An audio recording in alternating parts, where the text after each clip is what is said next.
Red Sonja casting, and Indiana Jones 5 is shooting. And the OneRing.net loses its crap on Nerdrotic and other fans.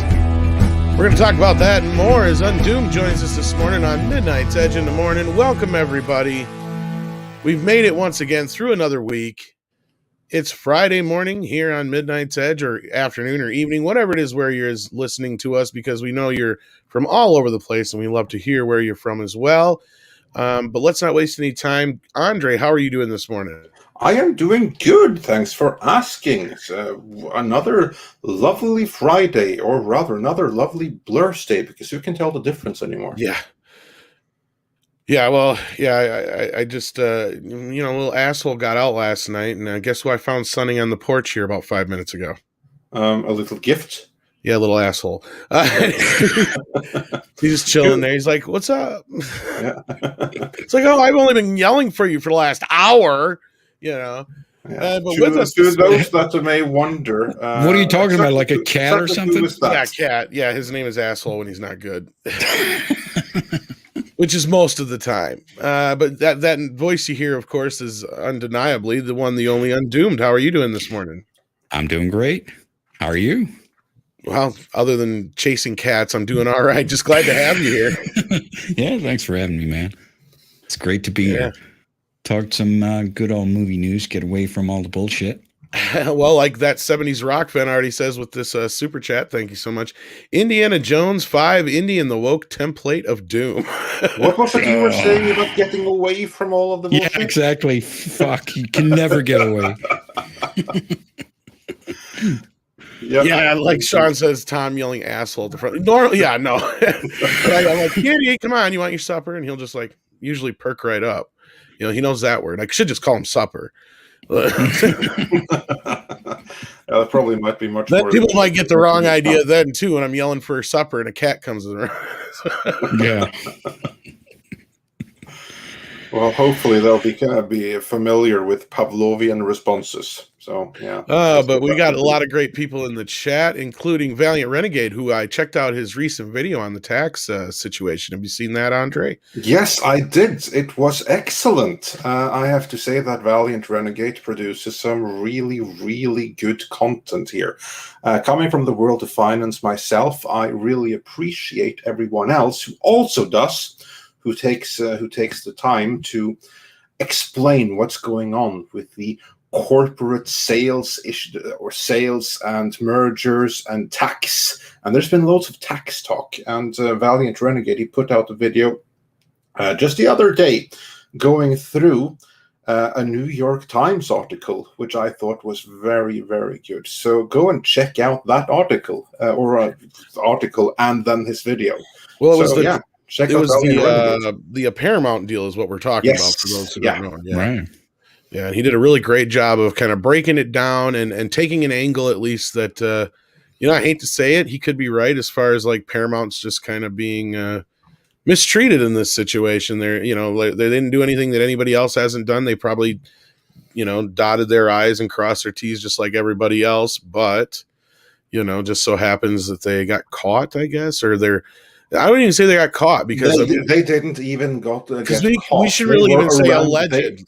Rather, they were a target for someone that has a bigger game to play and a bigger fish to fry. Yeah, and they just had the bad luck that it fell on them.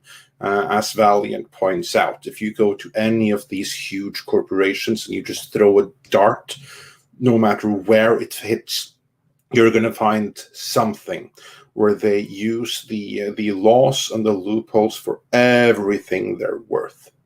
Of course, yeah. Yeah, and it's kind of just funny that... and there's nothing wrong with that, because that's what they're there for. It's just a matter of taking advantage of what you can. Well, and it's really funny because Paramount was one of the companies that China withdrew from a while ago, like one of the first, where they have not really had any Chinese connections that I know for the last few years. Also, after the Transformers stuff and what was it, Wanda Group pulled out of Paramount. Yeah, I remember talking about that like 2 years ago. Yeah, and that's actually a really funny story. We covered that as it happened because Star Trek Beyond had a lot to do with it. Because they lost so much money on it. Yeah. That combined with a string of other big losses, many from Paramount, because you got to remember you had the monster truck movie that was made. That's what I meant. Yeah, it was that one plus Star Trek Beyond, and I liked Star Trek Beyond. I don't care what you think, I liked it. But, it was fine. It was fine. But it flopped at the box office hardcore, and they lost so much money. So the CCP decided, you know what, you all are losing so much of our money on this, so no more. They shut the door on it. But by the way, have you heard anything about all those sequels that everyone's got listed, like JJ and all those idiots? The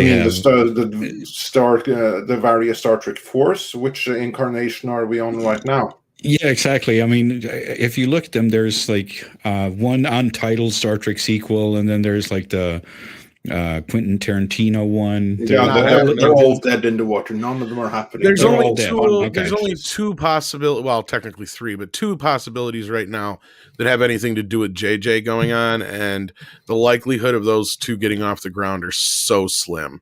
Right. He's been trying to get a Star Trek 4 made forever, and then there's supposedly this Discovery related project that's underway. But at no point do I think they've ever said that one's meant to be theatrical per se, because Andre and I have wondered for a while if it's not going to be either some combination thereof of a finale for Discovery or just like a TV movie of the week kind of thing. Because Paramount's doing this thing on Paramount Plus where they're having like mid-level movies every week drop. Mm-hmm. And then they'll show them, I think it's the Paramount Network and some other channel they got every other week. They'll flip flop. So they're going to be dropping 52 movies a year. And they started with that Kevin Costner one, Yellowstone or whatever. So that's where I think like a Discovery movie would fall. I highly doubt they would put the money behind a theatrical Discovery movie when we never even got a Voyager movie or a Deep Space Nine movie. Why in the world would Paramount get behind something like that when they know there's no audience for it? Yeah, makes sense. It's probably, and they do have the numbers that they know that, especially after they showed Star Trek Discovery on CBS proper, where you have Nielsen ratings, and it came in dead last for the entire season. There was repeats of like knitting programs beating it and shit. Like it was bad. Really? Yeah. Oh my god. Yeah, no, really, it came in last, and like it came in. I'm not surprised at all. But came in after reruns of reality shows, and I use the term lightly because they're all scripted anyway. But it came in. That is abysmal. Below repeats of reality shows no one even knew existed. Yeah, it makes sense to me. Like Cake Boss and shit. I don't know. I don't remember which ones they were. They're like, yeah, it was pretty bad because they were getting like less than 100,000 people watching at one point. I think it was at the end. It was pretty abysmal. Like Batwoman's beating it in its ratings, I'm sure. Oh, for sure. Well, I'm sure Batwoman has a lot of hate watchers. You just watch it for the I don't roles. even think Whammon or whatever you call it anymore can barely muster 1 million watchers. I think on its. I don't even think it gets that. I think the last I checked with like Az was watching the ratings, and I think it was like at 500,000-600,000 people watching it or some shit like that. I don't know. It's really bad. Right. And there's a significant difference in cost between what it takes to make an episode of Batwoman versus what it takes to make an episode of Star Trek Discovery, which is very true. One of the most expensive series on TV, if not the most expensive. And then funnier yet was like I think what did I say? Picard had sold on video like lousy 500,000 or something. Yeah, it's like a lousy number. Was it 50,000? It was 50,000, I think, is what it was. Because even Robert had to go check. 500,000 wouldn't have been too bad. Yeah, because that's what Robert said. He's like, I had to go check because I'm like, I thought at first you said 500, and then like, no, I said 50. He's like, yeah, I looked. He's like, I couldn't believe that shit. I'm like, that's horrible. He's like, are you kidding? That's redonkulous. Like, there's B movies that like nobody's ever heard of that like Synapse Films will release that make more money than that. It's like, yeah, holy fuck. According to Thanos, they're up to 3,000. Is that for Discovery then? Because that can't be for Picard unless Picard has been. I don't know. I don't know. That might have been the first week or month or whatever, because it takes a couple months for the video sales to even if tally, it is that's still pretty brutal. That's still pretty numbers. abysmal. Yes. Yeah. That is brutal for something like that would be like the lowest things ever. I mean, like Star Trek the animated series on Blu-ray would have sold more than that. Thanos was joking, but yeah, I mean, it may have sold a lot more than that by now, but like that was like because the video sales take a while to come in, like 2 or 3 weeks or better. So they're usually like a month or two behind. Right. Yeah. But yeah. Still crazy. Undoomed, are you an Indiana Jones fan at all? Sure. Who isn't? Before we get into that misery, let's do a couple of super chats. Well, we have a couple that have to do with that, so let's go ahead and grab those. Yeah, exactly. Dash D's wonders, did we see the BK Wid, that trailer that dropped an hour ago? It was a good trailer. I have no idea what that is, and I have not seen a trailer in the latest hour, so no. BK Wid. Trying to figure out what that means. Black Widow, I bet. Oh, so new Black Widow trailer? Okay, who the hell cares? Yeah. I'll take a look. Yeah. And Golgo13, a.k.a. Brandon the Infinite Wolf, says Valiant Renegade Breakdown on Viacom was brilliant. Can't wait for Stand and Deliver reunion. Yes, we have that coming next week, so that'll be awesome. Watching this weekend. Cheers, Andre and Tom. Yes, indeed. But Stand and Deliver reunion, that's next week. So it's next weekend you have to watch that. But yeah, June 10th is when that is. So it's this. And I also see people wondering, when is Kamran Pasha coming back? We don't know exactly when he'll be coming back to the live show. He'll drop in every now and a while, so I'm sure he'll pop up in the next couple of weeks. But as it happens, I actually spoke with him, not live, but yesterday. And then we did a recording, so we're going to have a massive Kamran Pasha video coming for you about the decoupling between Hollywood and China, and some John Cena. So look forward to that. Maybe we'll even do 2 videos on it. And as you can hear, Tom is the one who's doing the editing right now. So good times. Tom is very happy. Yeah. And our good friend Mike, the Mexican Iron Man, says for $20, thank you so much, amigo. Valiant is 100% solid. FYI, Exxon and Apple are larger tax offenders. By the way, Google pays average 8% income tax. Meanwhile, the average American worker has 28% in deductions, Fed and state taken out of each and every paycheck. Only 28%? God. Yeah, you're Norwegian. Holy shit. What is it over there? Well, that depends on how much you earn, but up to 50%. And that 50%, that comes in quick. Yeah. I mean, it's not a very high income that's required before you pay half in tax. Half your shit. Yeah, half your shit in tax.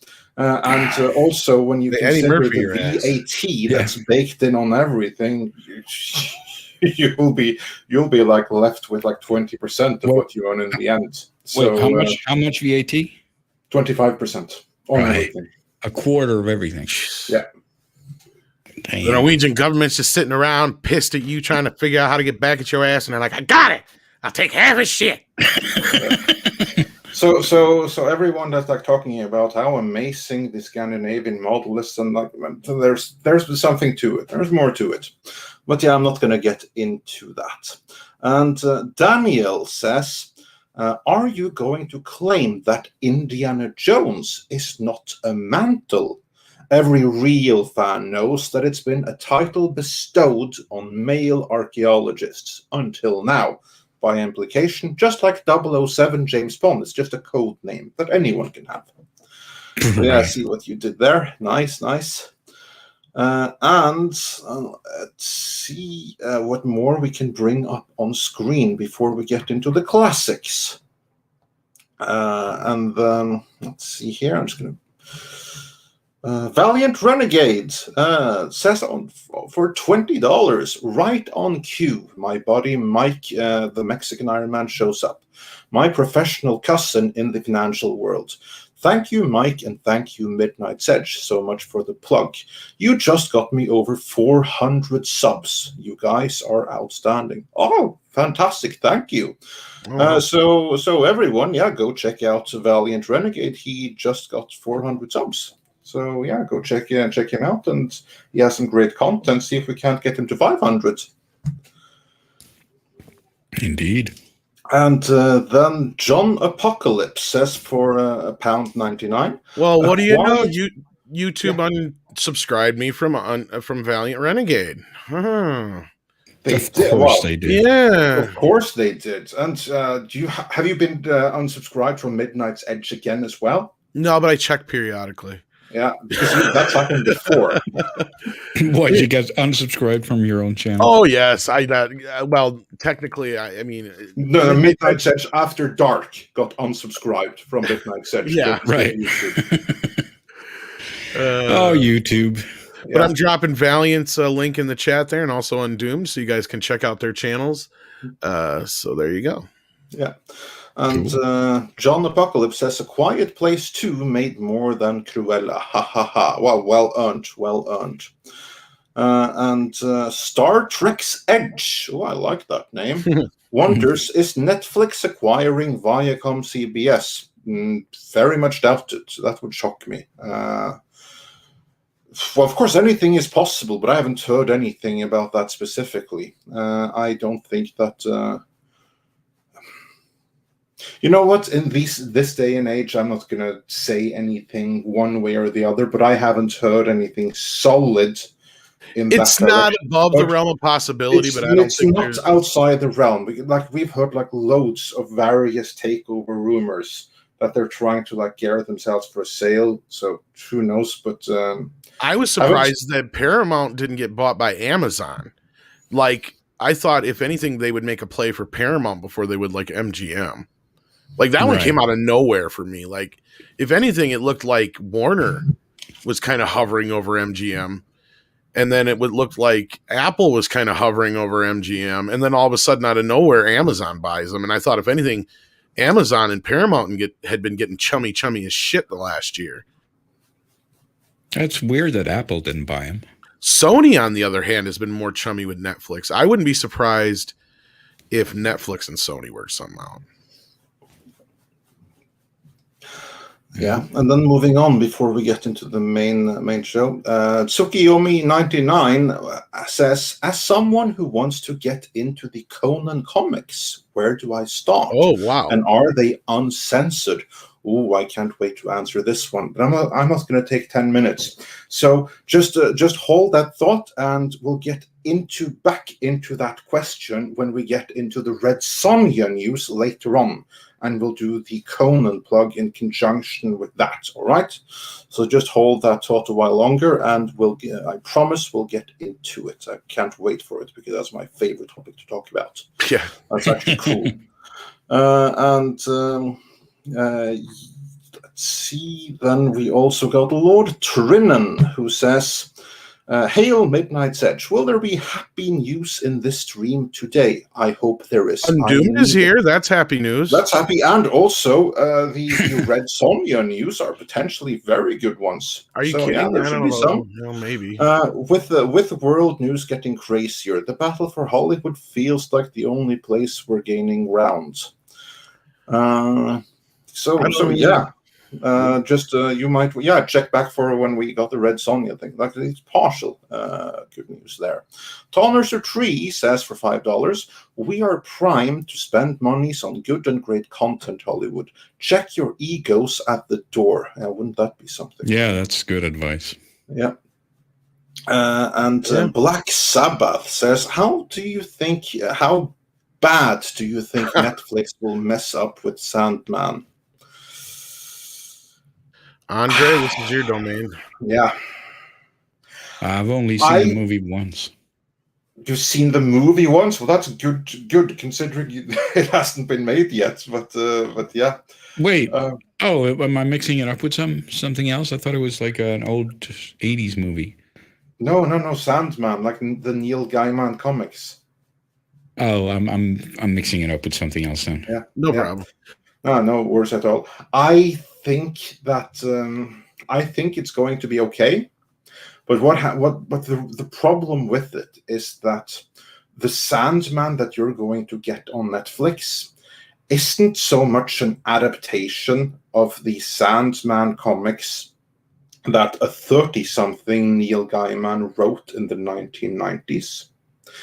It's Sandman as reimagined by a 60s-something woke Neil Gaiman today.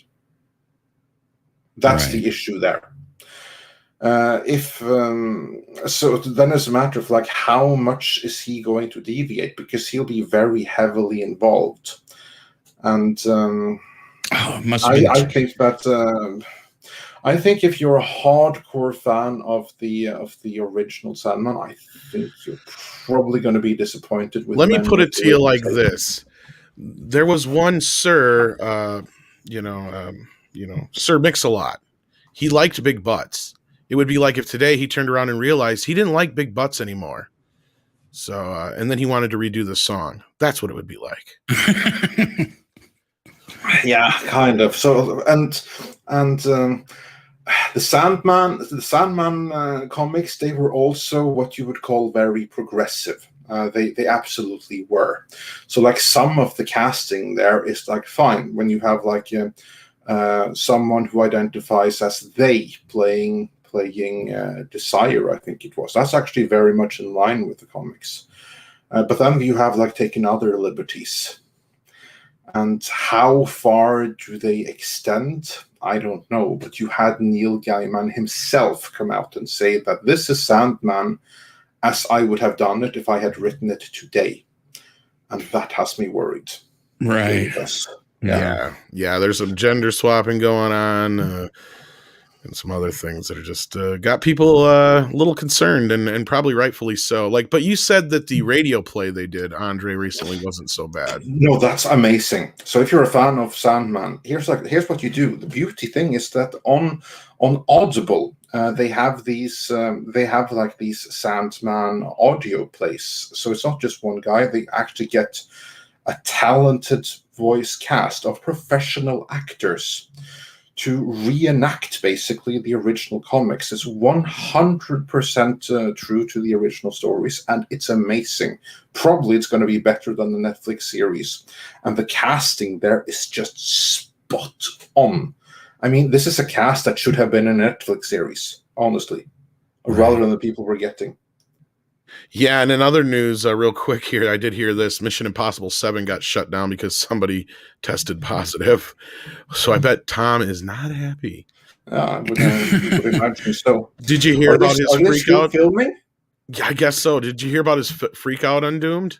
That was a couple of months ago, right? Yeah, I know, right? Yeah. Like, and they've been slowly nursing this movie along, and now all of a sudden it got shut down. I'm assuming they were like right near the end. They had to be. Yeah, they must have been, Yeah. because they started filming like November or something, or like late last year.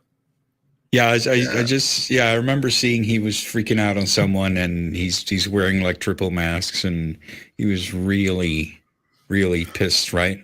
And honestly, I can't blame him. Because as he was exaggerated when he said that all of Hollywood is looking to us right now. Again, that's his grandiose self-importance, but still he still wasn't wrong. That's what I mean. But he's still a really huge production that has a lot of people's money riding on it, and a lot of people's careers and jobs and employment riding on it. Yeah. And in the situation, you better follow the restrictions really, really close, no matter what you personally may feel. You just have to do it. And if you don't, and you get screamed at, tough luck. And another off topic, I did see this Techman Blade, but I don't know if somebody knows if they're actually remastering it and re-putting it out. Please send me the info, because all I found on it was like somebody's really badly ripped VHS rough cut of it, and I'm not going to sit through that. If somebody has like the scenes cut out separately, great.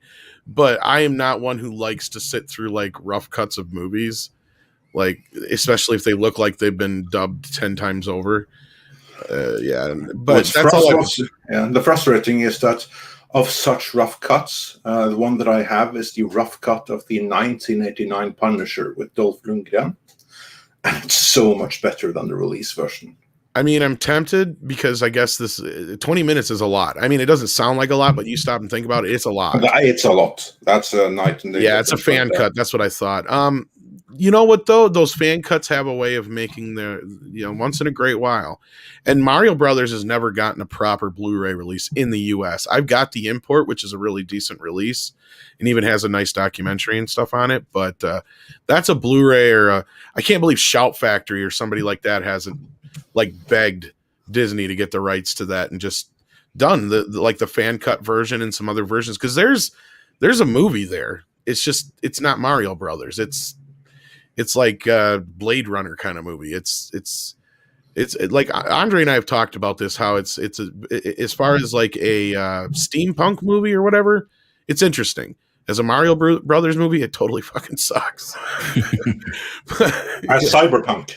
Yeah, cyberpunk. Yes, it's a cyberpunk adaptation from the makers of Max Headroom. Yes, right. And when the filmmakers hire the makers of Max Headroom, who knows how to do cyberpunk, to do Super Mario Brothers, you're going to get cyberpunk Super Mario Brothers. I don't know why they were surprised. No. But yeah. And one final super chat I want to go through before we get into the main story. We have other super chats, but we'll get to them. But this one, responding to another. Michael Miller, responding to the Viacom question earlier. Viacom is on sale, but it's not an active sale. They will take it if offered. Yeah, Sony's kind of doing the same thing last year or so. They're for sale, but they're not like out there with a for sale sign on in their front lawn. But if someone comes with the right offer, a deal's going to happen real fast. Yeah, exactly. Yeah. And yeah, we'll get back to some more super chats here in a bit. But yeah, the big news today, just one. Do you have a different than the Indiana Jones thing, or is it something else? No, we can start with that. Okay, because on just this one, Thunderstorm says Joanna Jones and the Woke Crusade, produced by Kathleen Kennedy, Joseph Stalin, Karl Marx, executive produced by Friedrich Engels.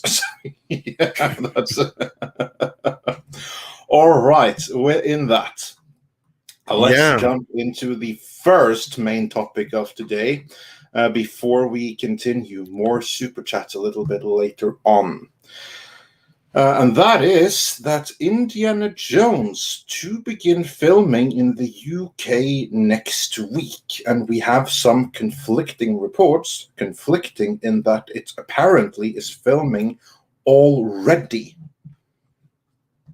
That's not abnormal. Sometimes before an actual shoot starts, you'll have like some second unit going and some other minor things going. That's plausible. Like they shot like a rock. Yeah. Geode's already in the movie. Yeah. No, apparently it's a castle. It's a castle in Scotland that they apparently are filming. We got this tip from our good friend Stephanie Yanisek. Yeah, and there's also supposedly a leak already that there might be a connection to Last Crusade. Yay. Oh, okay. But is that like did George Lucas finally get his haunted house in a castle Indiana Jones story? Oh, good Lord! I wonder if that's how it'll start. You know, I never even thought of that. You remember that, right? Yes, I remember. That was before the aliens. Yeah, that was his first idea for that Indiana Jones 4 thing. Then finally Steven's like, I don't want to do aliens. And he's like, well, they don't have to be aliens. They can be interdimensional beings. And he's like, fine, whatever. I don't care. Just do it and get it over with. And then we get aliens. Yeah. 10 years later. Honestly, what's the difference? But anyway, the story here, though, of course, is it's not just that it's filming, but that an Indiana Jones movie is filming, and the one that's producing it is Kathleen Kennedy. And this may be her swan song at Lucasfilm. The rumors that we have heard is that she is indeed out, and she's no longer welcome with anything to do with Star Wars. But no matter what happens, she gets to finish this movie because she started out with Indiana Jones. That's how she was able to latch on to Steven Spielberg in the first place. And so it's only fitting that she finishes with Indiana Jones, especially since she has been able to somehow get that kind of Amy Pascal-like hold over it. Just like Amy Pascal has a hold over Spider-Man, a contract which says that they can't make a Spider-Man movie without her involvement. There apparently is something similar to that. No, it's actually cleaner than that, Andre. It's pretty clean and simple. It's because Kennedy Marshall has always been the producer on Indiana Jones films, so they technically probably own almost taken it. Yeah, that's what I'm saying. Yeah, so like they can't shake her no matter what. And when Steven walked away, it went to prove who's in charge now. And George ain't got nothing to do with this shit. Right. But because he sold out his stake entirely as Spielberg walks. Well, that leaves Kathleen Kennedy, and by implication, behind the scenes, Frank Marshall. I was gonna say we only have one hope left. I do my best. I can't promise shit. No, considering that they got Phoebe Waller-Bridge to co-star in it, and if they got her to co-star, you can rest assured they got her to rewrite the script as well. Yeah, we have hope. We can hope for Frank, but I don't know. He's been so busy with his Bee Gees movies and stuff lately. I doubt this is even really that much on his radar. And also, do you think that he's going to fight his wife over that? Exactly. Yeah. And create problems in the home. It was like one thing when he could hide behind Steven Spielberg and George Lucas, but if it's just him. Yeah, he has. What is Indiana Jones without Spielberg, anyhow? Or Lucas? Yeah, I mean that's the thing. It was the perfect marriage between the two, and it was lightning in a bottle. And they've tried to recapture it ever since. They were actually able to kind of do it twice, but they made the mistake of trying again. And I feel like this is going to turn out worse. Yeah, of course it will. But the first three were good. The trilogy is fantastic as a whole. Yeah, I just don't understand why they even made the third one. I mean, the fourth one. Yeah, thank you. I was about to say the third one. That's the best one. But at least in my opinion. But the third sequel. Yeah, the fourth. There is no fourth movie. Yeah. That was a mess, and it wasn't just because of the aliens. Well, at least with Indiana Jones, I went into that one expecting the possibility that it was going to suck after the prequels. And I know people are going to start throwing shit at me in the chat. But yes, kids, there was a time where people didn't like the Star Wars prequels. and they really were concerned that Indiana Jones was going to go the way of the prequels. And lo and behold, they did. But instead of Jar Jar, we just got little what do you call it? Little monkeys and the hedgehogs or whatever. Not the hedgehogs, Jesus. I'm trying to think what the hell they're called. Prairie dogs in the beginning of the movie. And they were so cute. Right. Apart from the fact that they were CGI. Oh, the fact that they made the Paramount Mountain was like my first indication that something was wrong. Yeah, exactly. Like something is very wrong here. Yeah. Well, it was the movie that literally nuked the fridge. Yeah, I mean, it's fine to have some supernatural shit, but could you at least try to obey physics? Well, and it also kind of goes against everything that Indiana Jones was before. Yeah. Like, because every movie was a religious artifact that they were going after.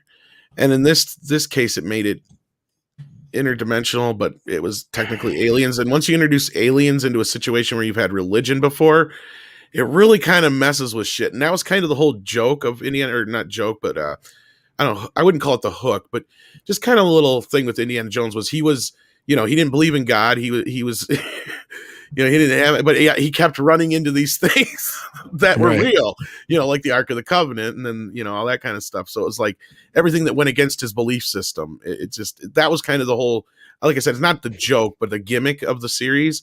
And you kind of lose that with aliens because they even set up in the beginning, motherfucker knows aliens exist.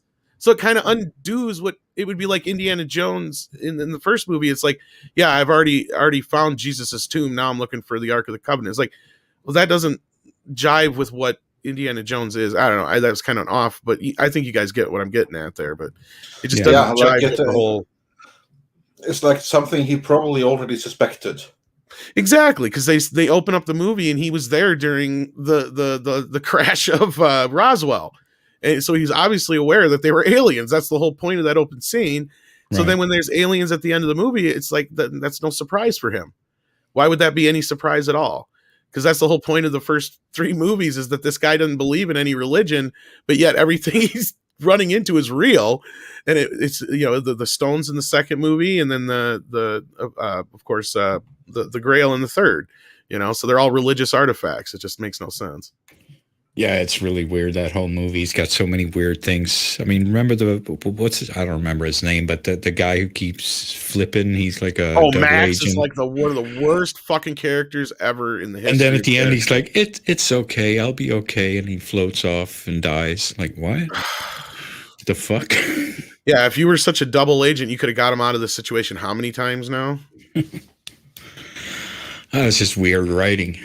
And it does not even belong in a museum. It belongs buried deep somewhere. Nobody can see it again. Sorry, dude. I just really didn't understand that whole alien thing at the end.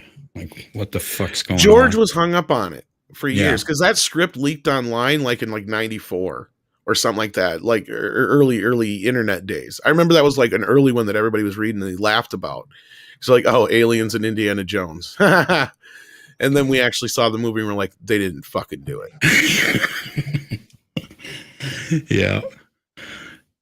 Oh. Like the only thing new in that script, I think, was the kid, because the script was early enough when it originally came out that it was, not feasible for Indy to have a kid yet. Like that was the only stuff to me that was new. It was like, I knew all the rest of this crap. I was hoping they were going to go for like the lost city of Atlantis or something like that. That would have made more sense. That would have been awesome. That would have been sweet. I totally watched that.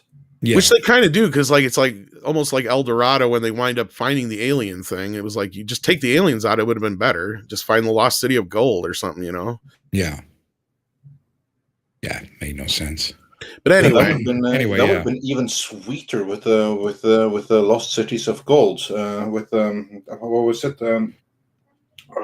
El Dorado. That's what I just said. Yeah. So that would have been. I was just thinking for the name. Yeah, that because that's kind of what it was at the end, but it was the whole alien thing that kind of overtook everything. But yeah. It just turned weird. Like, I think Atlantis would have been good. It would have been very good. So of course, you could hope that we would be getting Atlantis or something cool like that now, but apparently that is not the case. Illuminati.com. They published some leaks earlier, some rumors of what might be going on. I'm going to send it to the private chat so you can bring it up on screen, Tom. Sure. Just give me 1 second here. There it is. All right. Yeah, perfect. And here then it says Indiana Jones 5, new details on Mads Mikkelsen's villain character and film's connection to outer space. For fuck's sake. I'm not surprised because it's going to take place in the 60s probably. Yeah, that's exactly right. And what they say here then is that plot and character details have still been kept tightly under wraps until now. The Illuminati can exclusively reveal the roles of Mads Mikkelsen and Jeanette Renee Wilson. And on top of that, when the next installment of the Indiana Jones franchise will take place. And then they say, according to our sources, and our here is not like Midnight's Edges, but the publication, the Illuminati's sources, Mads Mikkelsen will be playing the villain in this new installment of Indiana Jones. His character is described to us as a Nazi scientist enlisted into NASA by the United States government to work on the space agency's moon landing initiative. So he's Werner von Braun. Yeah, they made Werner von Braun into the villain. Okay, never mind. I was gonna say I'm not surprised that they tried to bring the Nazis back in some way, but I didn't know that the Nazis were still infiltrating shit in the 60s. That's a little like Iron Sky type of thing. Oh my god! Iron Sky was awesome, by the way. But wouldn't it be the yeah. Russians by this time? By this time, Yeah. no, because here's like the thing that by this time the Nazis were already. Because we were in the space race with the Russians. We were in the space race, and Yeah. thanks to the we can't even say that word, but thanks to we messed up already then, but thanks to those nasty people on the wrong side of the strife with Germany back in the 40s. The Americans, this is true, they went and they recruited the top minds of those Nazi people, especially those involved with rocketry, because according to the Americans' own estimates, the German rockets, and this was thanks to Wernher von Braun and his V2, were approximately a century ahead of American development. Well, not a century, but it was like a ridiculous amount of decades. Like they were the only ones who could do it, and no one else could. Wernher von Braun mastered it in the V2. And everyone else they learned by basically retro-engineering the V2s. That's what the Russians did. They went in, they got the V2s, they captured some of the scientists working on it, and they retro-engineered them. Whereas the Americans, well, they got von Braun himself, and because of that, once they eventually let him started working for them proper, they ended up on the moon. Right, but if we get Indiana Jones on the moon, I'm going to lose my shit. Be careful with what you ask for, because like they've opened that door. He's like, yeah, well, I'm not asking for it. I'm saying don't do it. Well, don't give them ideas. It's gonna be like. Here's the funny thing: is he's gonna crash land on the moon. You watch. Yeah, I mean, they're gonna run this shit into the ground, aren't they? Fuck's sake. Well, then they already do it with Fast 9. Why not? And then we have Emperor Billy Ritchie, who obviously knows his or her, not going to make any assumptions, history.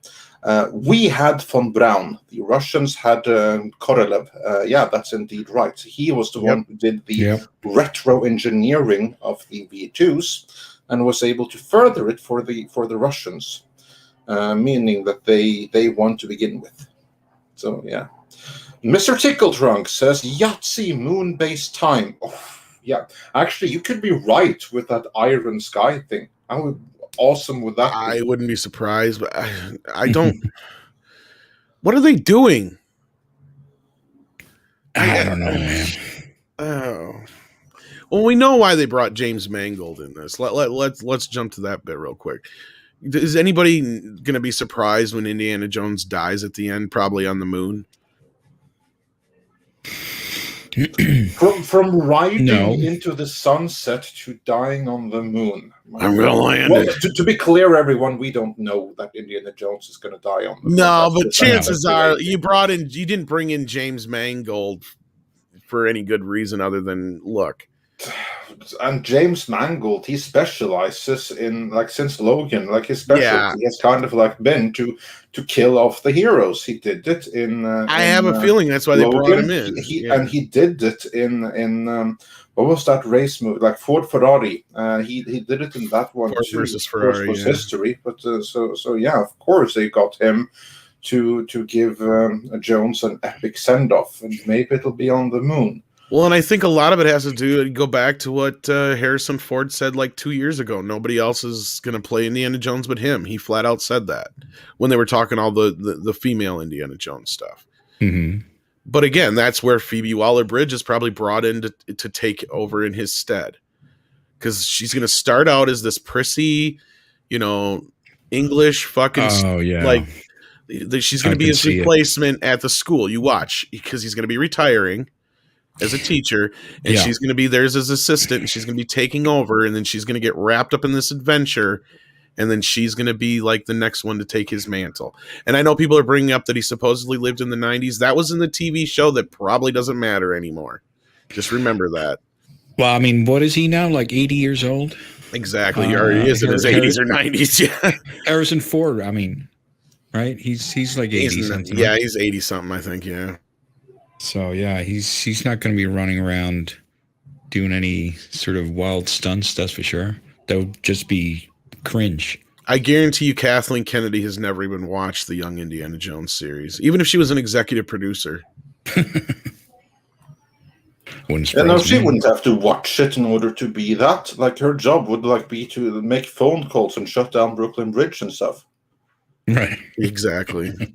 Don't get me started on that. Anyway, no, like I have a feeling that's what this story is going to be. Is going to be Phoebe Waller-Bridge taking over the whip and the fucking hat. You watch.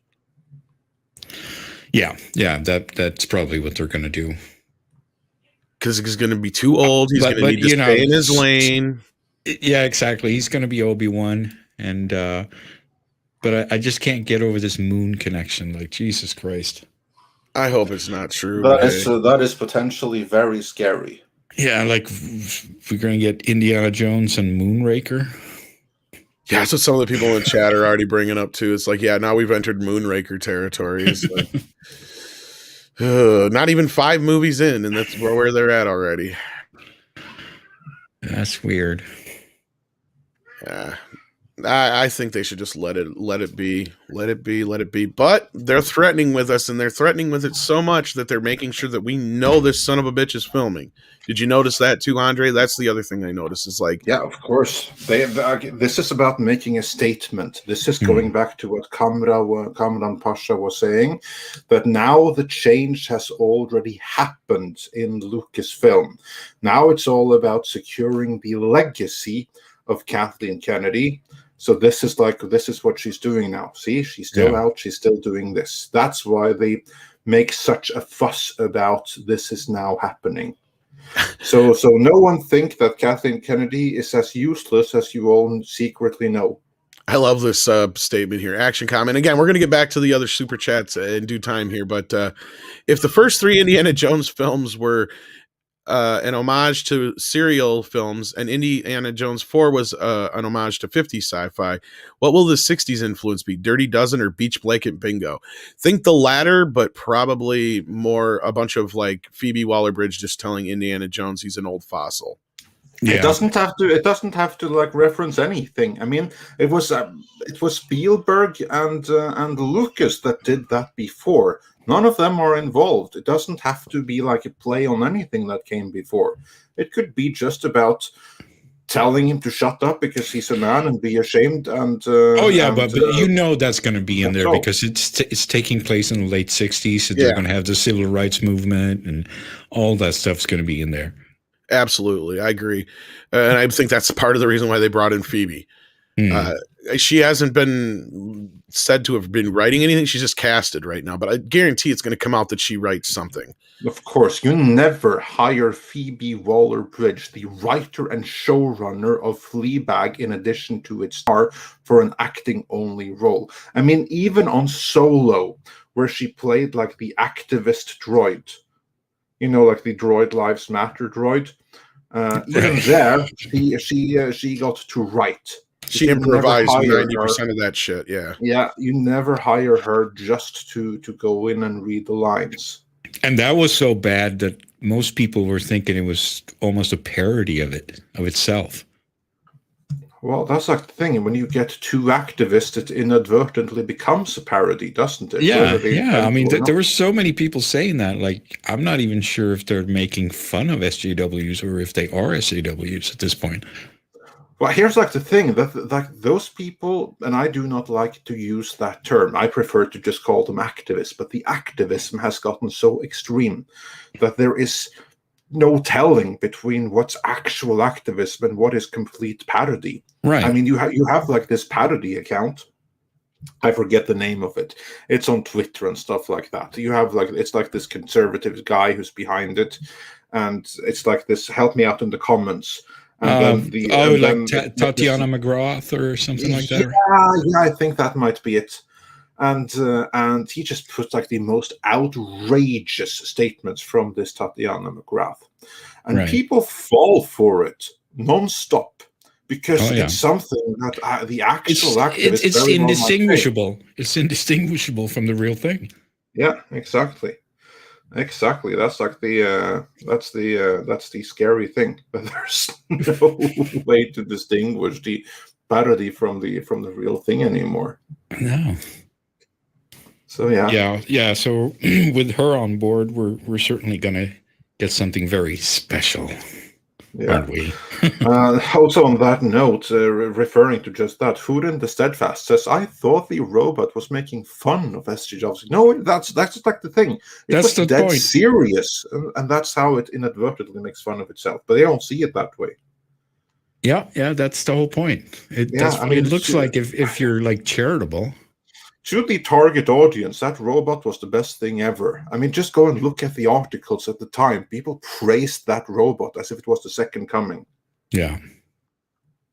She's the reason. I mean, that breaks. It breaks the universe, basically, because then everyone is a fucking asshole. Luke is a fucking asshole. Everyone's an asshole if robots actually have that kind of sentience that they're implying there.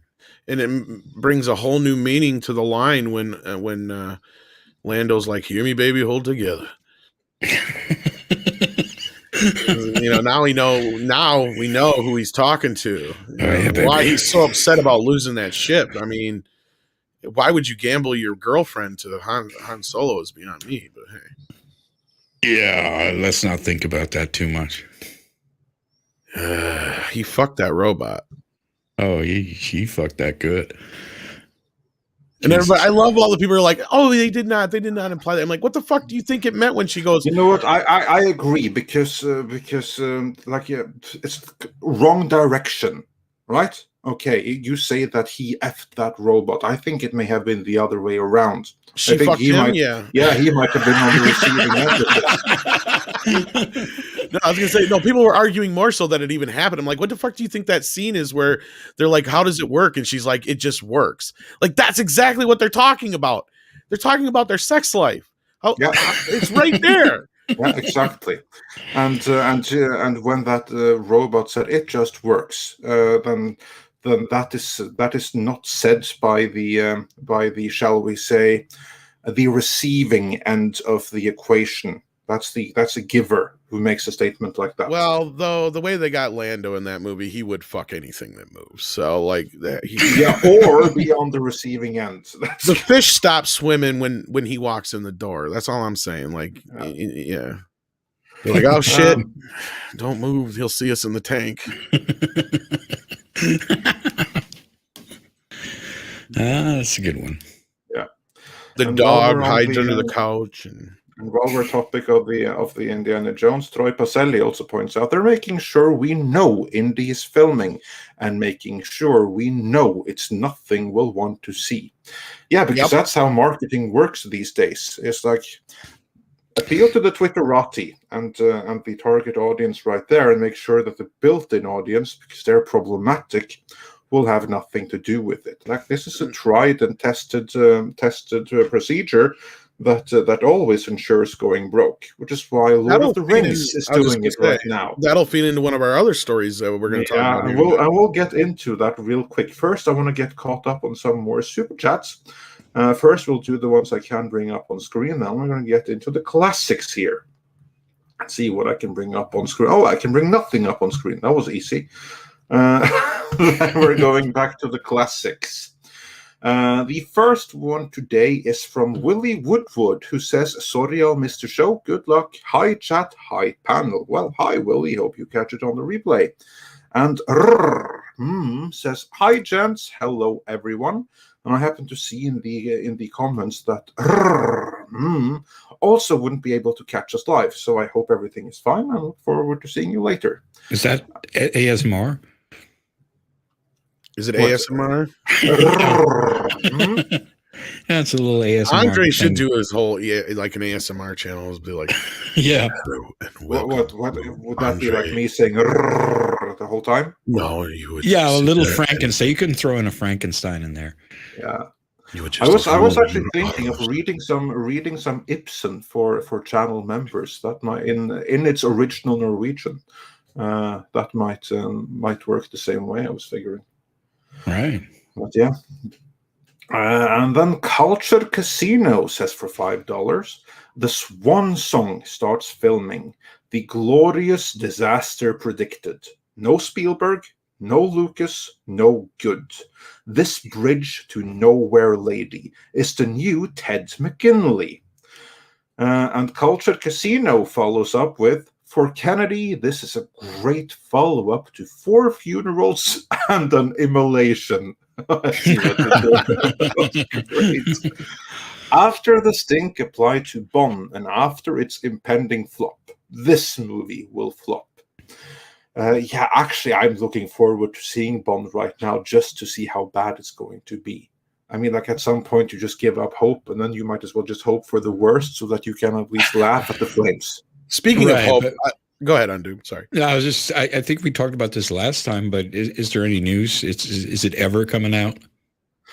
Well, Amazon has it now since they have MGM, so it'll come out whenever they decide it's coming out. I would imagine they're going to try to get it into theaters or something so we can all... I think there's still some deal with Eon and all them that they have to put it in theaters. Like that part, I think, has always been part of the deal. Because for a while there, they had a deal where it was going to go in theaters, and then 45 days later, Paramount Plus had a deal with them. Right. Now, I don't know what the hell happened with that. I think that Paramount couldn't afford it. Is what happened, and Amazon came in because I don't know if that was ever a done deal. But yeah, that's possibly what's going to happen. Is they've got that like 2-month window now, so they'll definitely try and drop it in theaters first. Right. I think so too. So then we can look forward to seeing the box office flop numbers. Yeah, that's always better than the movie, isn't it? Yeah. Well, I have a feeling this one's gonna. I don't know. Well, but then again, the last few Bond movies have made more than the other ones, so go figure. Yeah, there's that. Goddess of Whim, though, I think this would be everybody's hope and dream if Indy 5 ends with Han Solo waking up from the nightmare. Be like, sure. Oh my God, those last few movies are all a dream. Oh, that would solve a lot of problems. Oh, give him that. Yeah, and moving on, I saw in the comments there that in reference to what I'm saying about like ASMR, maybe I'll read some Ibsen in Norwegian. And then Jakob Romanski has a request. Du vil anden. Yeah, we'll see. I was actually thinking of Terje Vigen, because that's a poem. So it's like on rhythm and rhyme. So even if you don't actually understand Norwegian, you'll be able to at least do the ASMR bit with the rhythm and the rhymes in it. But yeah, we'll see. Maybe I'll do Villanen after we finish going through Norse mythology for members. And then moving on. Reminds me, I got to get that other fucking video done. I forgot all about that. Yeah, I was. So you're welcome for that reminder. And finish up the next behind the scenes video, but that's coming real soon, like this weekend, I promise. And Steve Carruthers says for $2 Canadian, have you all talked about Lady Warner exec being gone? If you are talking about what's her face again? Anne Sarnoff, did she actually leave finally?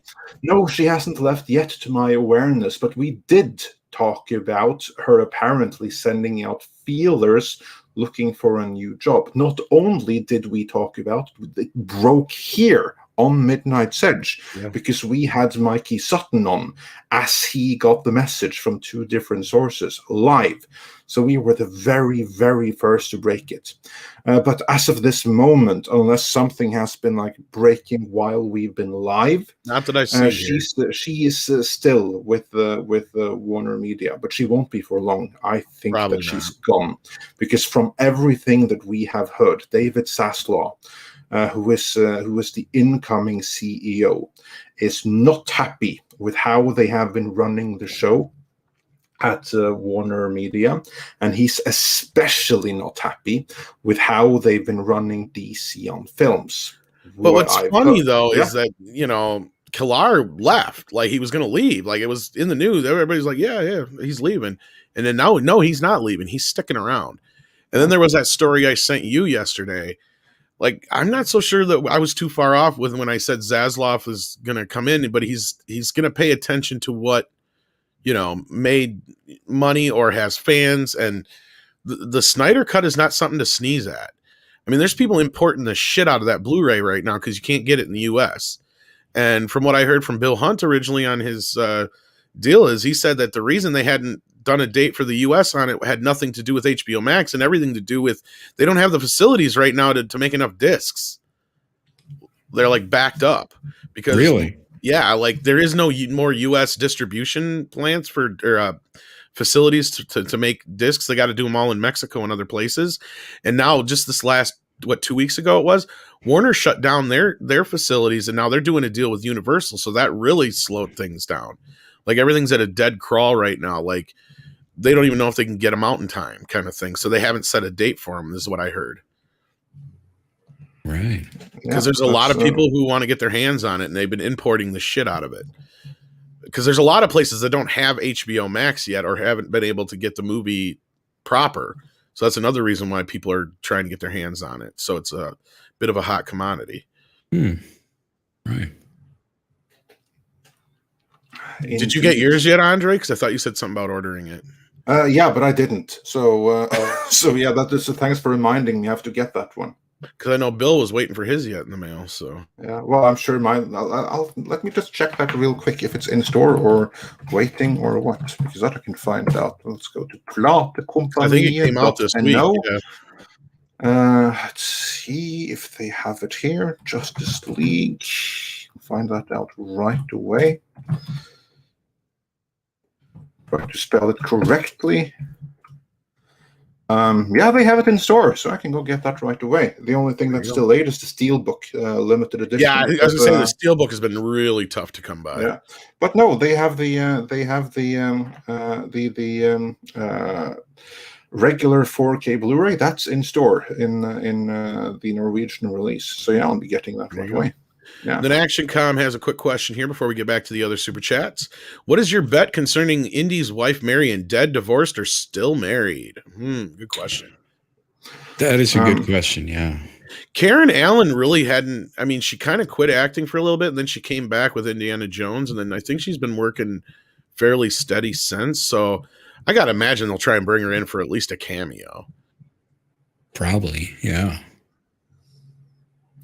The thing is, I mean, we don't even know how big a role Harrison Ford will have at this point. Well, when they bring in Phoebe Waller-Bridge, that kind of suggests that his role got a lot smaller right there. Right. So, I mean, it could just be that he's like the Obi-Wan that just gives her advice and shit. Yeah.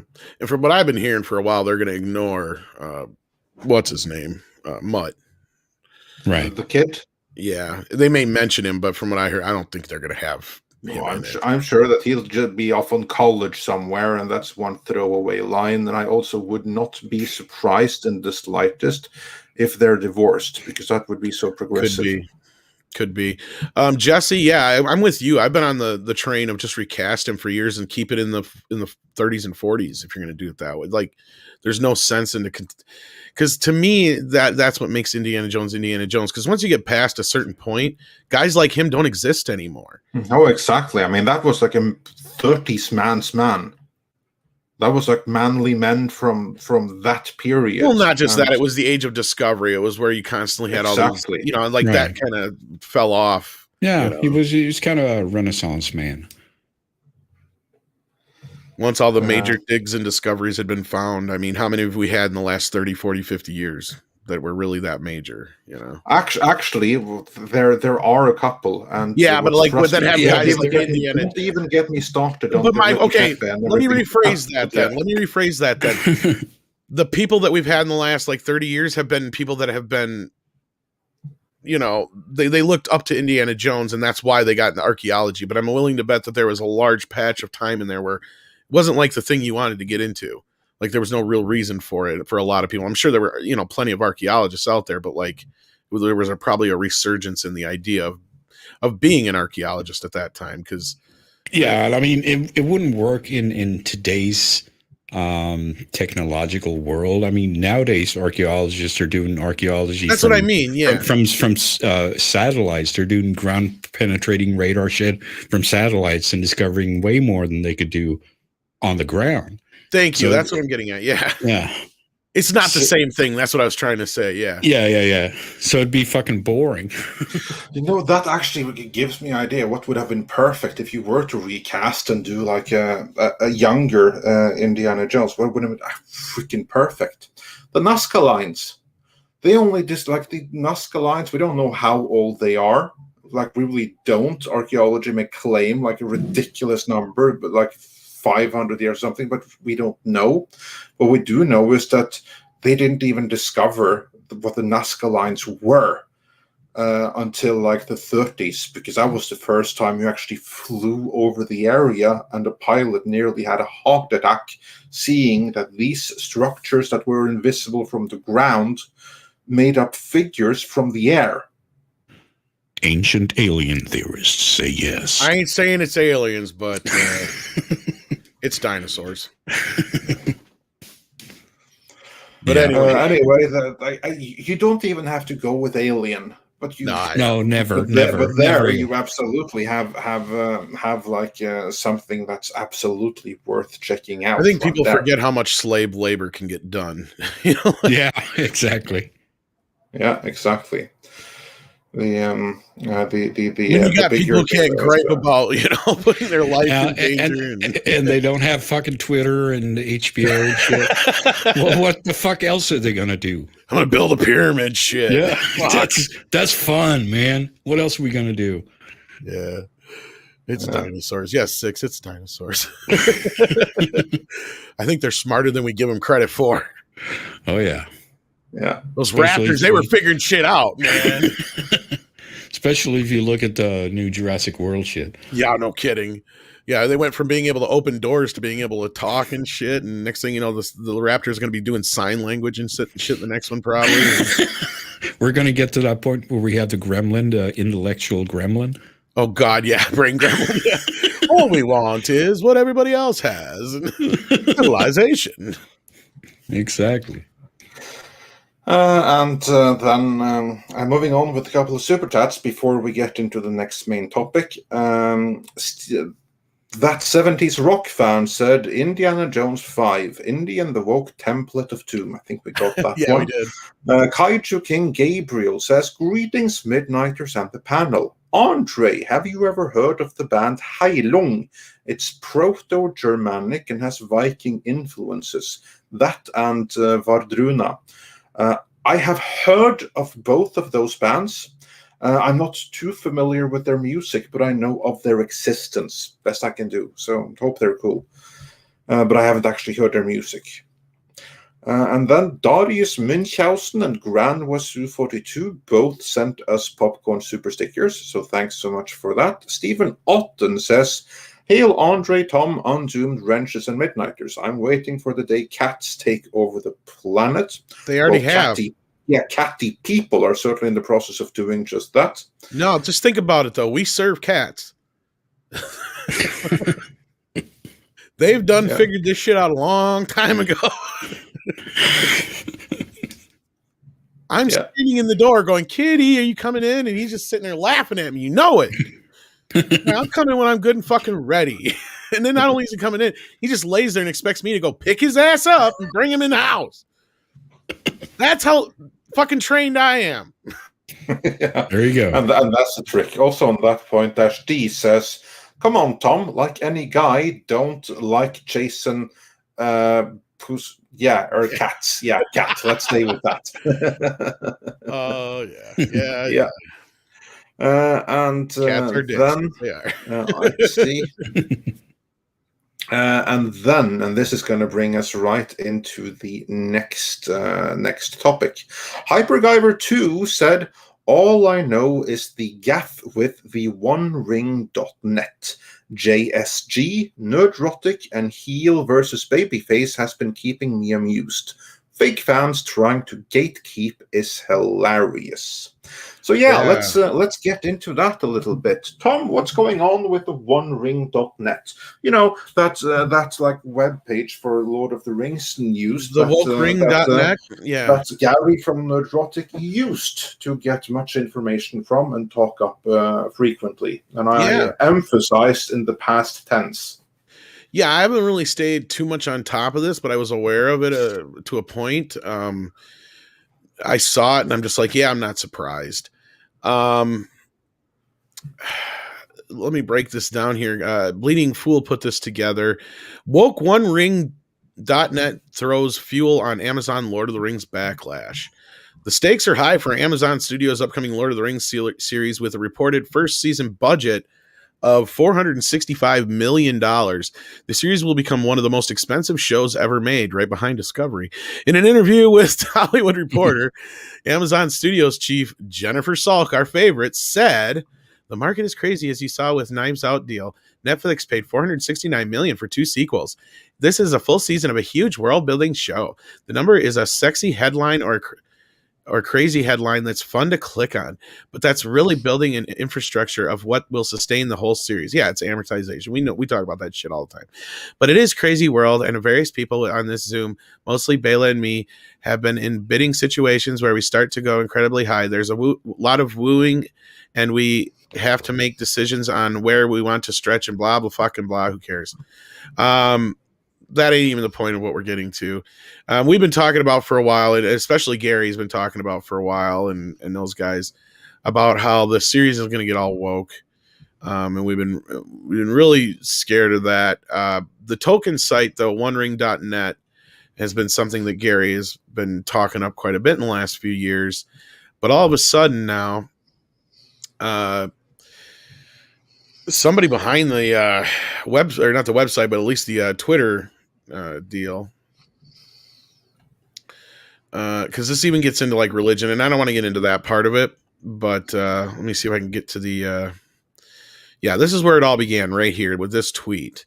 They tweeted out, "Listen, we've been dealing with homophobic comments for decades, and it's still wrong. Whatever toxic arguments are being said now about Lord of the Rings fandom and adaptations is the same trash that said Ian McKellen was the worst affront to Tolkien's legacy ever. Hashtag Pride." And of course, as you all know, it's Pride Month. And that brings, of course, the question: who the hell said anything like that ever? Yeah, I'm curious as to that as well. Like, I'm pretty sure Legolas was always gay. Sorry? I made a joke. I'm pretty sure Legolas was always gay. And I'm pretty sure no one really minded, because I certainly do not recall any kind of backlash or comment or controversy about that whatsoever. I was there when those movies were released, and I was old enough that I remember that vividly. And I remember those being the best things ever. I remember he being everyone's favorite character. I do not recall any kind of complaints about that. Not at all. Not before. We knew not then since. He was gay. Nobody had a problem. Right. People have known he was gay since what the I mean, obviously, 60s I haven't or heard. something. Yeah, obviously, I haven't seen all of Twitter, but I've never seen any complaints about it either. Here's the most people's reaction when they found out Ian McKellen was gay. What? Ian McKellen's gay? Oh, that makes sense. Yeah, like it's like okay. It's like telling somebody that Vincent Price was gay. It's like, what? Oh, yeah, that makes sense. Yeah, it's like, who cares? I'm Vincent Price. But you know what that reminds me of? It reminds me a little bit of Fant Four Stick. Yeah, which is like Ghostbusters 2016. That's where they had like the playbook perfected, but they started writing it with Fant Four Stick. And what you had there was they were also trying to go with this fake controversy about this massive racist backlash against Michael B. Jordan for being cast as Johnny Storm. And it's funny because I was there in the message boards wherever the movie was discussed. I observed all of it. And what I observed, it was that for every single thread that you could possibly in any way, shape, or form construe as racist, there were 50 threads denouncing it and attacking the fans for not being progressive enough, when really most of the complaints weren't about making him black, but about Why do you choose the one place to race bend where it gets awkward? Why do you go into a pair of siblings and you race bend one of them and not the other? So you have to make story hoops to justify it. Instead of, for instance, race bending Reed Richards himself. That would have been better. You could even have cast Idris Elba. We know why, because China didn't want a black and a white person together on screen. That's why. I guarantee you that's why. Oh, yeah, and that's the same reason why Finn and Ray never did anything, because they probably planned that, like, when they were writing the shit. It's like, well, that's actually known now, actually, on Undoomed, now that you say that, because I think John Boyega said that. Right. Initially, JJ's plan was for those two to wind up together, but Ryan Johnson and the crew changed it. Yeah, I've never heard that, but it just made it so obvious to me anyway that, like, at some point they were writing that from the start, and then at some point someone said, "Whoa." Well, it's clear when she's like, people in China is not going to be happy if there's a black guy with a white girl. That's just not exactly. They're Chinese people. No, they're not going to be buying tickets for that. And so they just said, like, "Oh, fuck progressivism. We got to get paid." Exactly. So. And people thought I was crazy when I said that, but then I'm like, no, I'm serious. I guarantee you that's why. Yeah, because and now we know with John Boyega, because he came out and flat out said it. And you know that was the case in the scene where she's like, "Don't hold my hand." They're obviously setting up a love thing, and he's like obsessed with her ass. So clearly that's where they were meant to go, but they didn't. And you know why? China. I guarantee you. Same thing with Fan Four Stick. They could have had a biracial couple in there, but nope, China. Yep. That is the way it is. So fucking hypocritical. I mean, you could even still make an argument there's places in the U.S. that wouldn't go see that movie because of that. But no, I guarantee you it was more because of China. And I know, Andre, we got more of that about that coming with Cameron, but yeah. Yeah, absolutely. And you had like the same thing with Black Panther in particular. I mean, they tried to conceal that there was black people in the movie as much as possible by like obscuring the face of Chadwick Boseman, putting the mask on him. And when people went to see the movie in China anyway, that was like their complaint. It's like way too many black people here. Well, and it's funny because they don't actually, like, if they would have put Will Smith in that movie, they wouldn't have had a problem, because that's what China wants. They don't necessarily give a shit about that other stuff so much as they go to see an American movie because they want to see American actors and, you know, an American style movie. That's why everybody's like, why do they keep putting Chinese stuff in American movies? Because they think it's Baizu. They don't give a shit. They think it's stupid. They don't want to be pandered to. They go to see a Marvel movie to go see Captain America and the Hulk and Spider-Man and shit like that. They don't care if there's Shang-Chi or not. They have a movie industry that is almost as big. So, I mean, they get plenty of movies with their own people in there. So I'm sure it's kind of exotic to them. Exactly. Like China wants to see American movie stars. That's why, you know, you put people that like in the big movie stars in the movies, and that's what they want. They want to go see The Rock. They want to go see Tom Cruise. They want to go see Angelina Jolie. They don't know who the fuck Ray or Finn are or any of these people. They don't give a shit. That they didn't like that movie so much. They have zero fucks to give, like a koala in the rain when it came to Star Wars. Yeah, that is not a big thing there. You don't have the clip to roll? Not yet. We'll save it. We save that for the end. Yeah. That's our new exit, or not new, but it's been our exit for a while. So yeah. So that's the one and only. And Comics Division reminded me that I have to thank him for that. So. Thank you, Comics Division. We are so grateful for you for coming. He reminded I stole it. I stole it from him. I stole it from him. He reminded me. He's like, "You stole my koalas in the rain." Yeah, we totally did. We totally did. I didn't even know we stole it, but now that I do, and Comics Division came up with it, I totally approve of it. So I've been using it so long for other shit. I was like, "Oh yeah, I did. Yeah, I did steal it from you." I couldn't even remember that. Isn't that like Z Frank? Yeah, that's who did it. Yeah. Yep. But anyway, yeah. So shout out to them. But exactly. But let's get back to the main topic because we got sidetracked there. Anyway, yeah, we did. The point is that this. So yeah, then Ring.net went on a tear, and then started blocking people, including just some guy. And then I remember that was another big part was that they went after just some guy and he's black. The typical activist move, as you like to say, Andre. And then as soon as they realized their snafu, they blocked him. Yeah.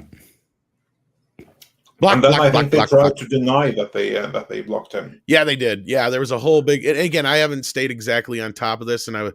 But the one they have the real hate boner for though is Nerdrotic. And I was going to say, guarantee. I was trying to get Gary in here this morning to talk about it, but he's so busy. So guarantee check in tonight on Friday Night Tights. I'm sure there'll be loads to be said about this tonight. I'm sure.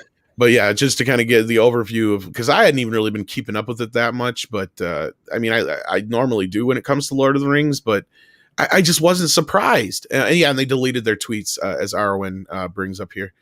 I'm not surprised by it. For some reason, it just didn't even flip that trigger, in me, where it was like, how about getting upset or anything like that?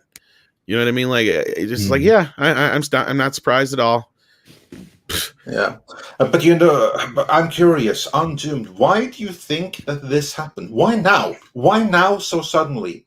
Because Gary has been referencing the One Ring net for quite some time already, but right now they suddenly flipped a switch and they went complete activist and instantly started attacking the fan base, something they have not done before, but they started now. Why do you think they did that? I don't know.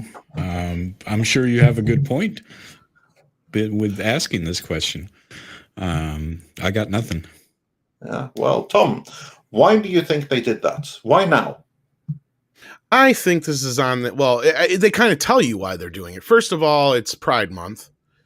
Oh, Second of course. Second of all, this has been heating up as this, I did a really piss poor job of going through this article, but that's kind of what this article was building, was this whole thing that we've been reporting, and mainly like guys like Gary have been reporting on more so, the whole, what they're doing with the characters, what the show's going to be about. And then they're also been attacking like the elements of it that are kind of based in Catholicism and stuff like that. Cause that's a big problem right now. And again, I don't want to get into religion aspects of this too much, but they're going after that part of it too. So it's really boils down to, they're not allowed to mess with certain aspects of Lord of the Rings. But especially since, I forgot his name now, but the Tolkien's son who had been overseeing a lot of this crap. Chris Tolkien? Chris, I think it is. Yeah, I think. I apologize if I'm wrong, but yeah, since he sadly passed away recently, I guess this thing has been, Christopher is what they're saying in the chat. So the Amazon's been making moves, and there's certain things that they can do now that they weren't be able to get away with before. And it's, to our fears, there was a point where they just remember we reported on it 2 years ago when this first began, that they had to recalibrate the entire show from scratch and all this other stuff. And then when the casting started coming out, and people were making big deals on certain aspects of the casting, and so the OneRing.net is pushing back against a lot of this stuff, I guess, showing their true colors. I don't know, but it goes into that activism stuff you were talking about, Andre. And I'm not trying to be all cryptic, but there's certain things I don't want to get into here, and I'm afraid of the YouTube bots. I don't want to, get into a lot of the religious aspects either. So yeah. Here's what I think. Isn't it just safe to say that a lot of it comes from Norse mythology, though? Oh, well, a lot of it's based in what would be a history of England, basically. Yeah, but also there's a heavy Norse. There is some influence, especially with names and stuff Middle Earth and Midgard and all that. Yeah, and also you have Vestfold, this location there, I can go into my car right now, and I can start driving, and in 45 minutes I'll be in Vestfold because it's an actual place. Right. Right. And same thing with like the Shire is like supposedly like the Midlands or whatever. Yeah, exactly. You have like Gary J. Tunnicliffe. He's from there. I don't recall exactly which shire he was from. I think it was like Lancashire, the Shire. That sounds like that's what he said, I Or think. if it was Leicestershire or some, there's multiple shires there in the Yeah. Midlands. It's whichever Gary J. Tunnicliffe is from. That's the Shire. I think it might have been Lancashire. Yeah, the Shire's England, but yeah, it's supposed to be that whole area, kind of like a prehistory, like kind of an idea of, pre-human history. Right. Well, at least pre-written history. But anyway, what I think... Well, it's technically before the age of human. They even bring that up, but yeah, or age of man, but yeah. Anyway, you're saying. Yeah.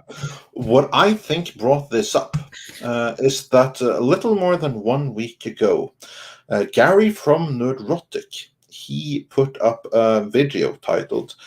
I don't think that this is the only thing, but I think it's part of it. He put up a video called Amazon's Lord of the Rings is a Giant Global Disaster. And he is, of course, completely right about it. And in this video, he breaks down why it's going to be a disaster, which I absolutely believe it's going to be. Still, it's an incredibly huge franchise for them. It's a huge investment, the single biggest IP investment Amazon has done, as far as I'm aware at least. And this video has nigh on 300,000 views. And I guarantee you that the people involved with it, I mean, these are bad robot people. The showrunners are the people that wrote one of the failed Star Trek 4 scripts for J.J. Abrams, and they haven't done anything else. And now they're showrunning Lord of the Rings. So basically, it's a bad robot production. Oh my God, that fucking meme where J.J. Abrams is coming from door to door destroying franchises. It's true. Yeah, it's true. Completely true. Every fucking thing he gets his hands on everything, and he just destroys it. Him or his proxies. Yeah. And these then are his proxies. And what they see right away is that, oh shit, like fans are turning against this. And that I think is why they've targeted him particularly, because he speaks the truth. There's nothing wrong about what he says. Mm-hmm. He correctly points out exactly why this is going to be a disaster. And that, of course, is very painful information for them, because those things that lead to it being a disaster, those are the things that they have deluded themselves into thinking are going to be selling points. There will, of course, be anything but they can't have anyone know that. So now suddenly I think that this has to do with the people at Amazon, that the Pride Month, that may be a coincidence, that certainly may direct the angle of attack, but they see that the fans aren't as enthusiastic as they should be. So what they're trying to do is the old playbook of shaming anyone who is critical, probably in the hopes to guilt everyone else into going along with the narrative. That's what I think we're seeing here. Right. Continue to use the same playbook that has never, ever worked before. But when coming from an activist mindset, you don't know that. You don't realize that. Because the people doing this are obviously not the money people. It's the activists that are running the social media and stuff. Again, it's like the same thing with the heavy metal situation from last week. The people that are running the social media aren't the same people that are paying the bills and have like the strategic oversight. That's crazy. That's crazy. But yeah, I mean, it is crazy. But that's I'm sure that's the way it is. But it's insane. So I don't know that for a fact. That's just my reading of the situation. But based on recent experience, I don't think it's far off. Yeah, I have no idea. But of course, with huge companies, obviously the CEO isn't going to sit there and run the Twitter account. So they obviously have some asshole that's taking care of that. Don't know about heavy metal, how big a company that is, but It's just an IP farm. It was bought up by two guys that intend to fix it and use it as an IP farm to mine for movies and TV adaptations. But in so doing, they have to fix the comics a little bit, repair the image. Unfortunately, there's crazy people running their social media accounts that really damaged the brand with the comic book audience. Oh yeah, that was some hilarity the other a week ago or whatever it was. Yeah.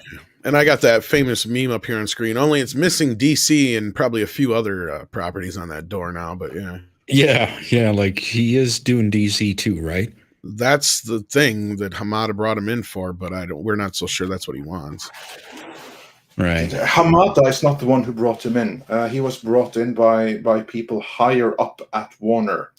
And let me rephrase that. That's what Hamada wanted him to do. Yeah, that's exactly.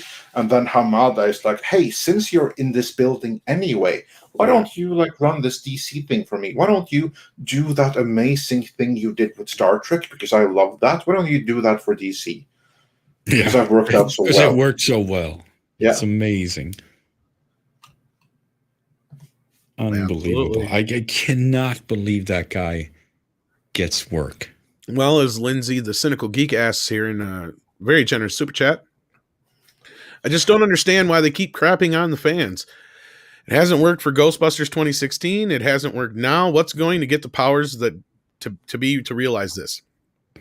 Well, here's the thing that it's PR agencies and PR people doing this, and they're not risking their own money. They're being activists on someone else's dime. So what it's going to take is for the actual bill payers to realize that we have crazy people running our social media. And they are crazy people, because what's the definition of insanity? Well, that's doing the same thing over and over again and expecting a different result.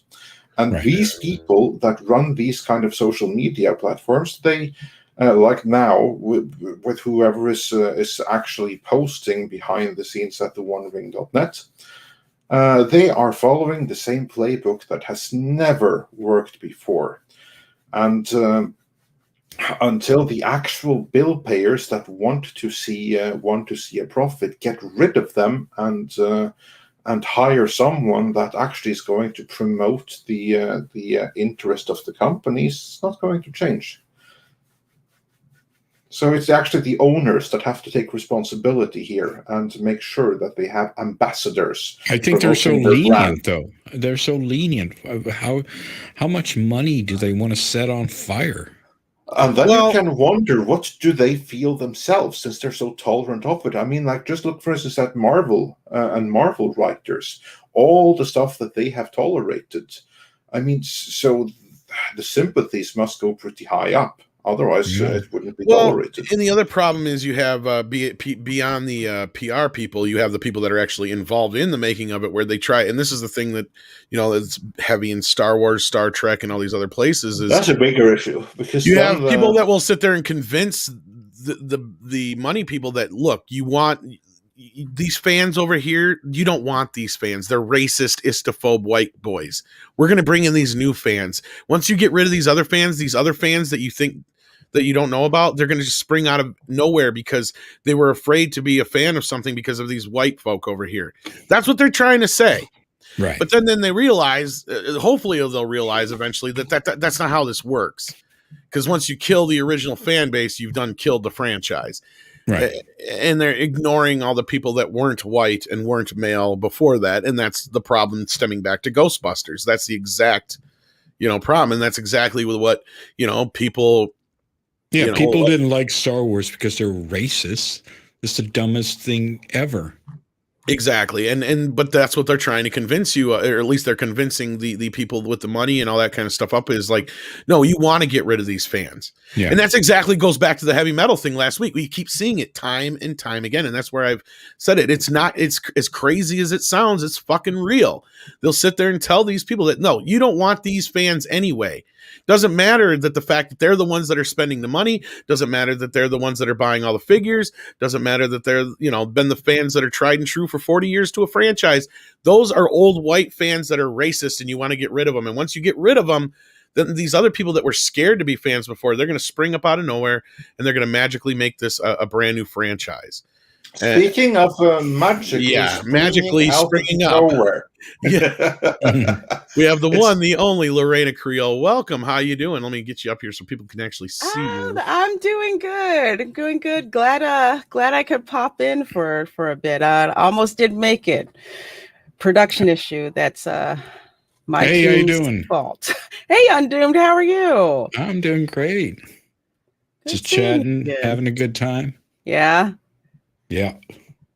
Oh, this graphic just Stomach churning, isn't it? Yeah.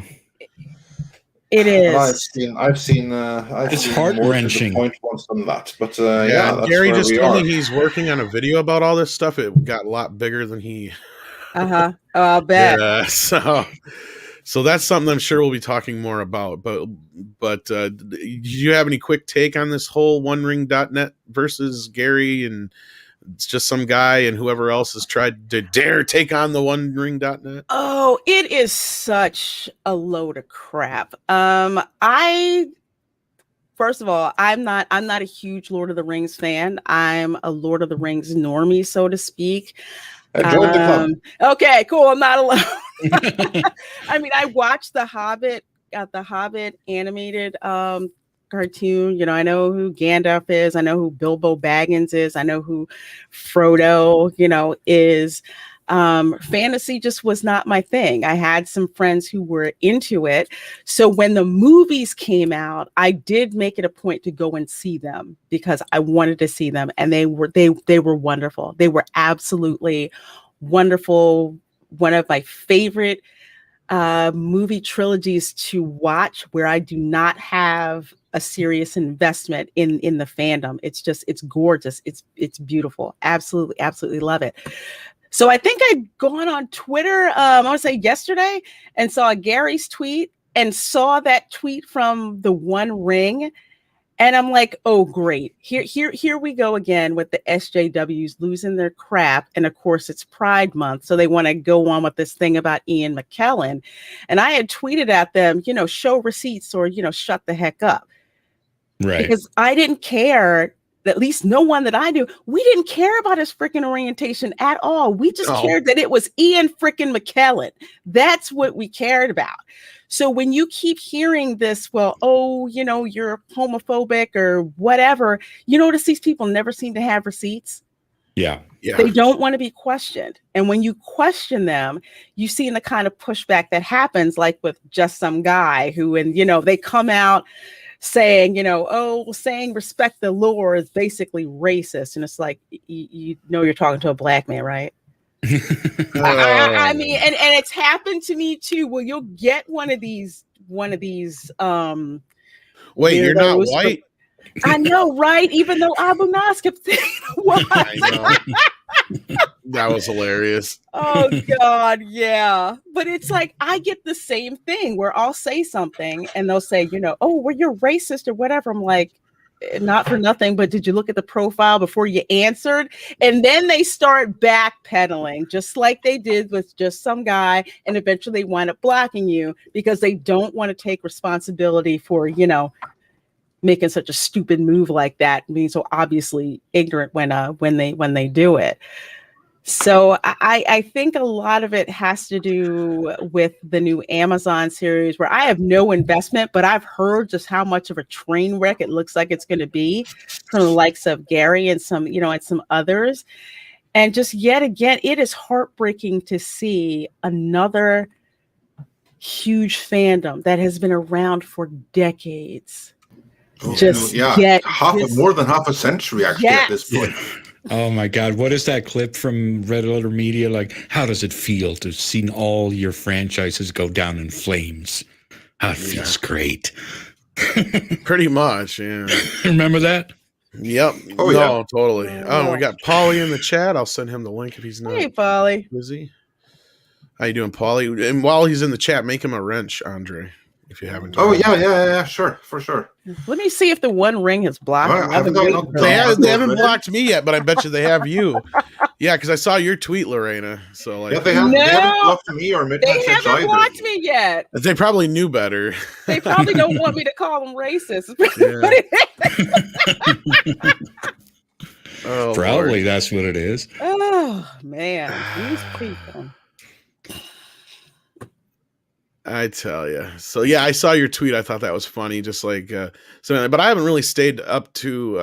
I haven't had a chance to really keep up on it so much. But I'm glad you hopped in to give your side of it. And Paulie already has a wrench. That's what I thought. okay, he does. Okay, I wasn't sure if he did or not. Maybe it's Midnight's Edge Espanol that needs a wrench. But did you guys see that the One Ring accused just some guy of lying, making a scrandshot? yeah, we did bring that up, Okay. but we didn't get into the full logistics of it. If you want to kind of break it down real quick, I know we were talking about they had deleted a tweet, and evidently they've deleted all the tweets, I guess, or something to that effect. But yeah, what I had caught up on, and a hat tip to Lady Gravemaster for bringing this to my attention. Just some guy basically put a tweet out that said, to summarize or paraphrase, if you're going to accuse me of faking a screenshot, you may want to think that I've already captured that on Screen Grab. And he did like a whole video capture that showed the One Ring having him blocked. Right. Like the foot bullets just keep on coming, don't they? Just do. It's just like, just take the L and move on. But they can't do that. They have to go down kicking. No, exactly. They have not, to win. They have to get their points. And if they that's don't, not possible on Twitter. Oh no. No. People will die on that hill. Goodness. You think they would learn, but nope. Oh No.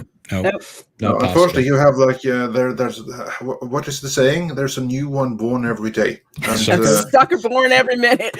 Yeah, exactly.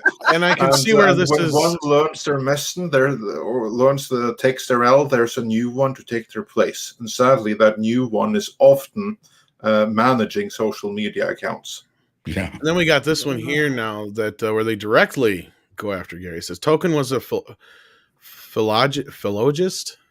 Is it how do you say that? That's a new word. I haven't seen that one before. No, I know how you say it in Norwegian. You would say it's philolog. It basically means like an expert in languages. Okay. Language expert. Philologist. Yeah, okay. That's Okay. yeah.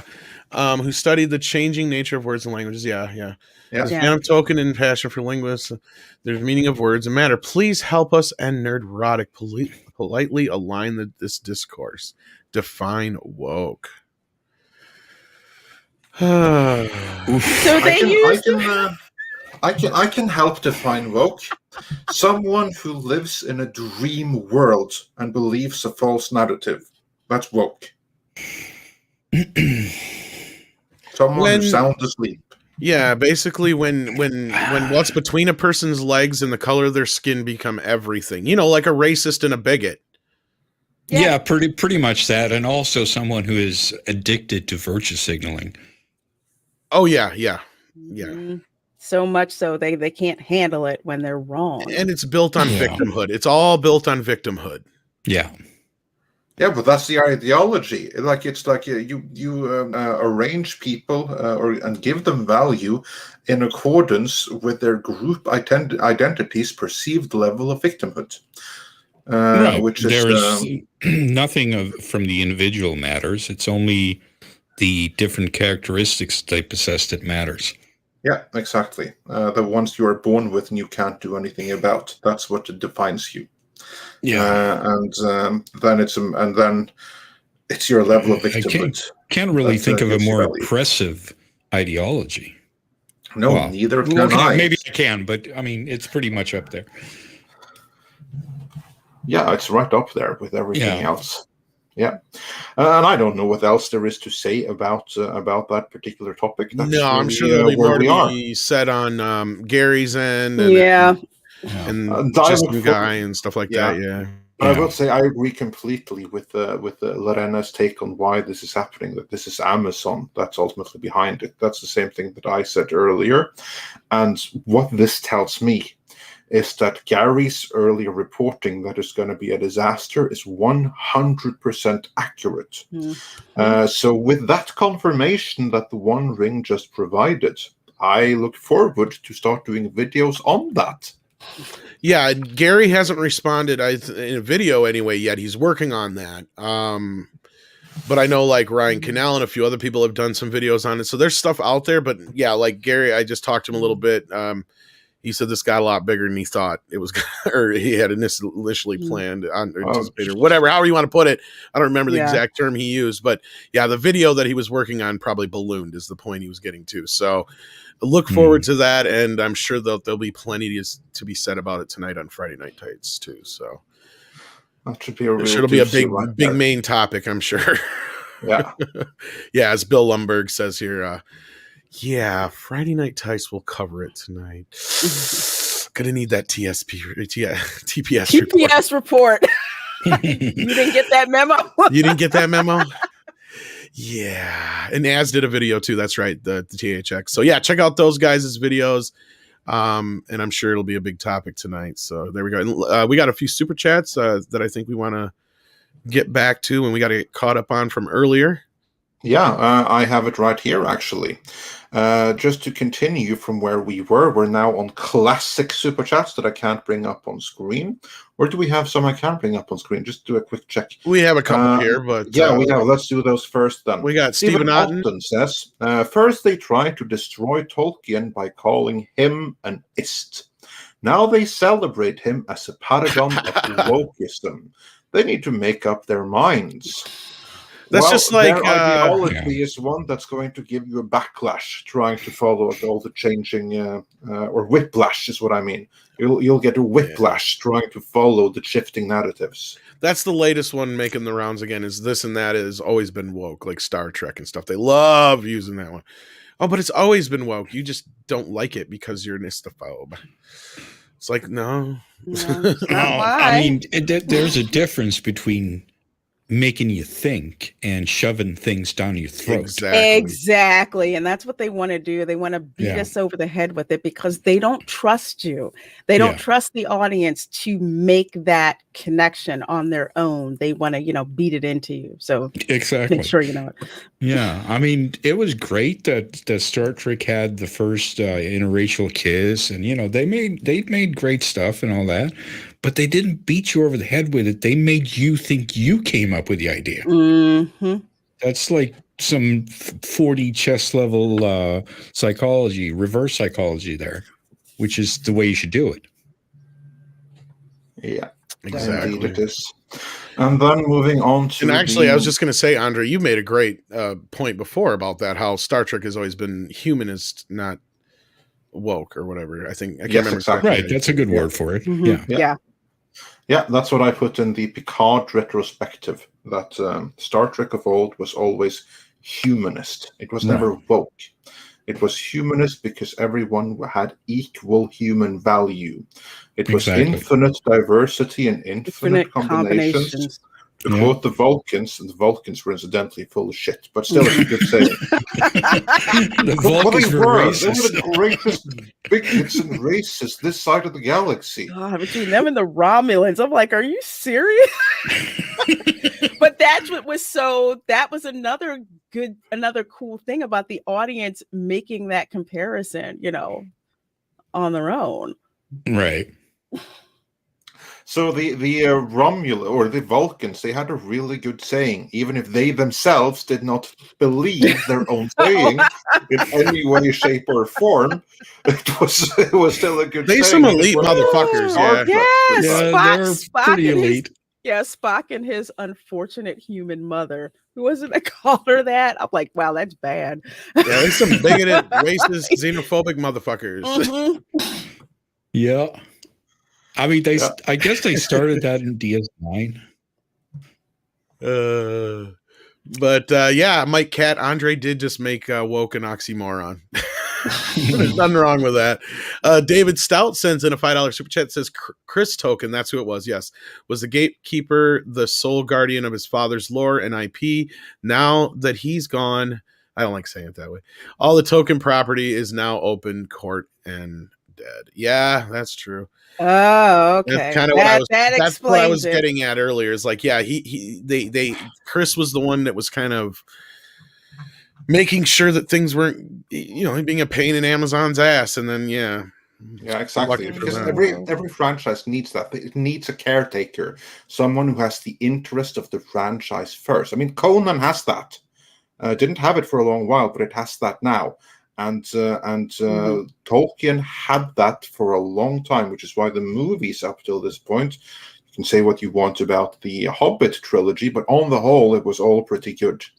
Now he's no longer there, so now the floodgates are open to, not great stuff.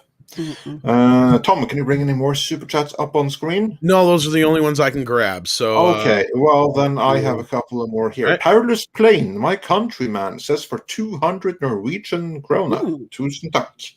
That's thank you in Norwegian. The Middle Earth Saga is J.J.R. Tolkien's lament to the invitations of Britain and loss. He must mean invasions of Britain and loss of its mythology. That was part. Yeah, he did always say that, like, there was no British myths, and so I know that was a big part of it. Mm-hmm.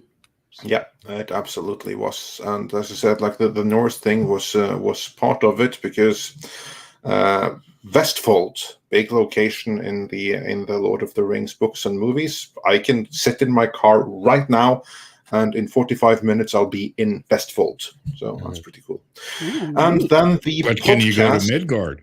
Don't have to. No, we're all already there. That's what about Helm's Deep? No, but I can go to Jötunhöga. So Midgard is that like the Klingon Stovacor? No. Midgard is our Earth. All right, it's Valhalla. Valhalla is their Stovacor. That's Stovacor, Midgard is our plane of existence where we live. That's our part of the 9 realms. And also on that, in the next Norse video coming in a few days, as soon as Tom finishes editing it, I'll go through all of the 9 realms of Norse mythology. So that'll be cool. Right. Okay. That's cool. And in the meantime, then, the podcast with Ian Slater says, to go off Tom's point, they aren't totally ignoring minority fans. They're trying to make us comply to the woke standard. If we don't, they attack. Yeah. Exactly. Just like what happened with Just Some Guy. I've had it happen to me in several fandoms. If you are protected as a poor minority until you go against that woke gospel they try to shove down your throat, then you are completely unpersoned. Yeah, right. That's my crazy. That's my observations too. That the moment that you are part of the groups that they consider to be better, because the group identity is one that's more victimized according to their ideology. If you deviate from the narrative, you'll be ostracized instantly. Like Terry Crews and even Ice Cube. That happened. Ice to Cube him, of all people. Yeah, because he's been woke as shit through this whole thing, and all he had to do is say hey to Trump, and it's like, fuck you, you fucker, you fucking traitor. Wow. Like, what the fuck? It's Ice Cube, man. Hey. Oh, yeah. It's like, Jesus Christ, what do you do? You talk to Trump. Oh, dear God. Oh, we can't have that. Yeah, good stuff. Moving on from there, because we are getting to some really, really cool ones. Then we have James296, who says, as a fan of Star Trek, Star Wars, Lord of the Rings, and a fantasy nut, I want only one thing now. JJ plus head plus bike. I leave the rest of your imagination. I'll just take the head. I understand. I don't need no JJ.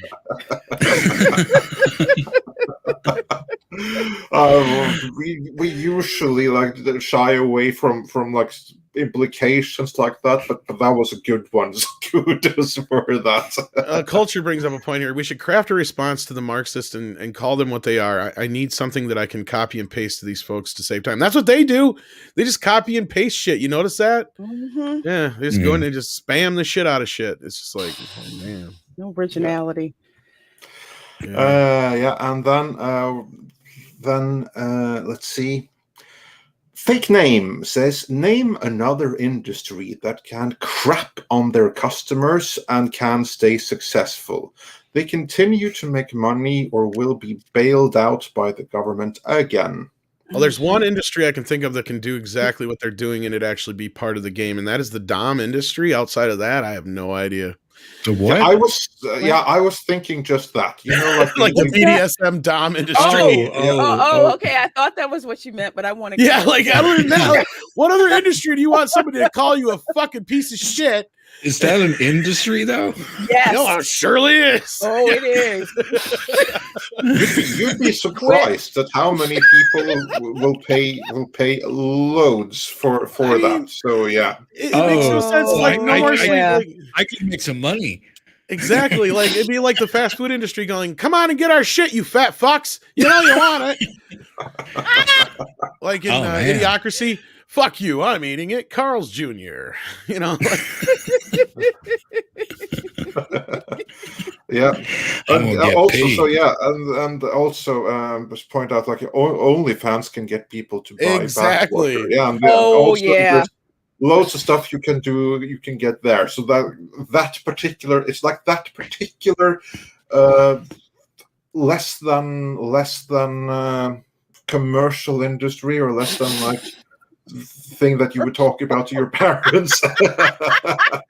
It's that, and it's Hollywood, where you can literally pay people to shit on you. Yeah. And it's a good business model, both literally and figuratively. Mm-hmm. Yeah.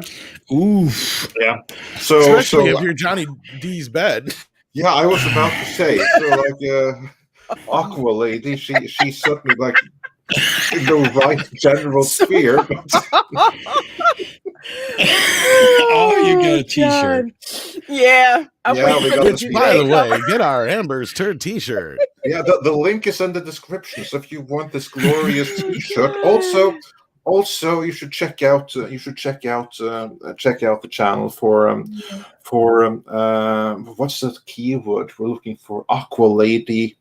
It's like the video where you have like this woman from Game of Thrones who might be taking on Aquaman and replacing the actor we cannot name. Check that one out, because that's the very first time that Lorena and Mandy learned not only what Aqua Lady had done in Johnny's Death, they knew that already, but they didn't know that there was a picture of it.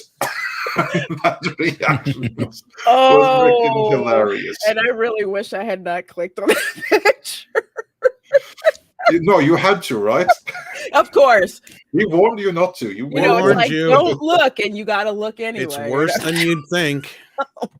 No, she can't be some cute little like poo in the middle of the bed. No. Oh my God. Looks like fucking scene from like Friday the 13th in there. Okay, now I'm like curious, but just replace blood with the other shit. I don't want to see it, but I do. No, I'm not kidding, Undoomed. It looks like a scene from Friday the 13th. Like, just replace the blood with shit. Like, it's all over. Like, oh my God. She didn't just shit. She smeared that shit all over. Out of your head. No, let's put it this way. I have changed enough of my nieces and nephews' diapers. Okay, that was tame compared to that. Okay. Yeah. That's goodness.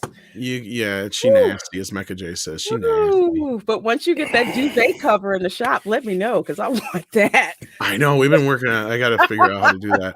Sukiyami99 says, woke garbage also dominates the educational institutions. Yes, this is true. And luckily my kid's out of there by now, but yeah, it was getting bad for a while. And I'm sure it's gotten worse. Mm-hmm. Yeah. I don't want to get too deep into that because that's a little out of our purview, but I'm sure the parents out there, you have some rights to be concerned, especially with modern public education. Dash Dees sends in Canadian $2. Thank you so much. Topic minus rails equals midnight. Yes. Pretty much. Some days it does seem that way. We got another one here we can bring up on screen. Jillian N says $9.90 with a $9.99 super chat. Thank you. Woke is an issue of priorities. Wokerists favor presentation over problem solving, identity groups over individuals, dogma over debate, and empty statements over exceptional storytelling. Exactly. There you go, Jillian. Just to find it for you. Yeah, I have to correct you though. It's vokerista, which is the longer form of vocoso. So, Yeah, Why Wokoso. not just call them Wookiees? Wookiees. Wokies. let us not defend the poor Wookiees. They never hurt anyone. Not the Oh, Wookiees, man. but the Wokies. I like that. Yeah. Fake name said, I'd rather stick toothpicks under my toenails and kick a wall than talk to woke people in person. It would be more enjoyable. You'd probably get farther and get more done. That's for sure. Yeah. I think it would be more enjoyable if the woke person was the one who did that. That would probably be much more enjoyable to all involved. But, just tell them it'll save some marginalized group, and they'll do it. Anyway, going back. Then they have to do something themselves. This is these are people that want everyone else to do the. They're like, can I do it on a keyboard on my phone? That vocal fry. Yeah. Moving on with the super chat here. This is one I thought was pretty cool. GEC812 says for $2 Tolkien kept sex out of Lord of the Rings. Bezos wanted Game of Thrones. And yeah, remember that we know that they were looking for like intimacy coordinator or whatever the title is. I heard about that. It makes no sense. Which is not only stupid also, because if you want Game of Thrones, they had Conan. Yeah, that's my point. They had the series that's more Game of Thrones than Game of Thrones was Conan, and they had it, and it would have been more Game of Thrones than Game of Thrones in every way possible.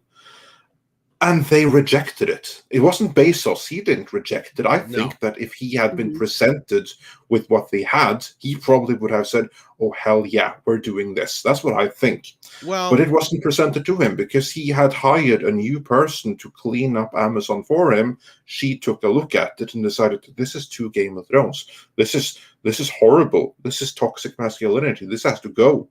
Well, I'll take it one step further. I guarantee what happened, and I can't say that this individual has said anything about it because they haven't, but I'm just willing to bet that she's like, yeah, well, we want to do this, that, and the other, and Frederick Malmberg probably said, the fuck you will. Again, he never said that to us, but he never said anything. I'm willing to bet money, though, that's probably what happened, though. Yeah. I would not. I just don't want anybody misquoting us. We do not know. He has never said this to us, but I agree that is a very plausible reading of the situation. Because he does for Conan what Chris Tolkien did for Tolkien. Exactly, he's the guy you got to go through, and when we talked to him, we got a pretty good idea of the type of person he is and what he expects out of Conan. And it's not what she would have done with it. That's for sure. Yeah. So that's like frustrating that they had Conan, they had their Game of Thrones, and now they're trying to make Lord of the Rings into Game of Thrones, which it isn't. Not even in the least. It's not. And as someone who's watched Game of Thrones, I didn't read the book. Watched Game of Thrones. I don't want Lord of the Rings to be that. Lord of the Rings has its own great storytelling. There's a little bit of romance, but not sex. Yeah, it's not the overt, 2 shades away from being on Pornhub type of thing. Exactly. It's like romance in the grand. Exactly. Grand it's term. like your bodice ripper romance novels, put that way. Yeah, it's kind of the same flavor of romance as Star Wars. Exactly. Undoomed. Like it's implied, but it's more of the grandiose romance than the we're gonna get it on kind of thing. That's throughout the particular storyline, which is what makes it pay off so well. What's the matter, Polly? Polly's ticked off. Get on and tell us what's up, man. What language? I don't know. He said something. What's up, bro? That you said in Spanish? Get on the show. Yeah, no, No, what he said, he was criticizing the vocosas in Spanish. Yeah, earlier. we'll get on here and unless he, well, I know he's dealing with some stuff. So if you can't, that's cool. But yeah, otherwise get on here. I was gonna say Narcos taught me so many bad words in Spanish. Not being used as virtue signal. That's what's best in life. Yeah. Yeah. I have a question for those that are just listening. Shadow C455 asked, Conan, what is best in life? Boobs, babes, and beer.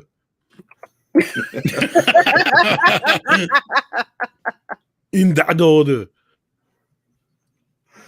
Oh yeah, there's some no lies detected. But yeah, and football on Sundays. Yeah, football on Sundays. But again, that's what's so frustrating because I hope that the Netflix series is going to be good. But what they had on Amazon was freaking perfect. I mean, seriously, they robbed us of the next Game of Thrones there. They really did. And then they're trying to compensate by sexing up Game of Thrones. Oh, sorry, sexing up Lord of the Rings. Right. Well, what's sexier than an elf sword?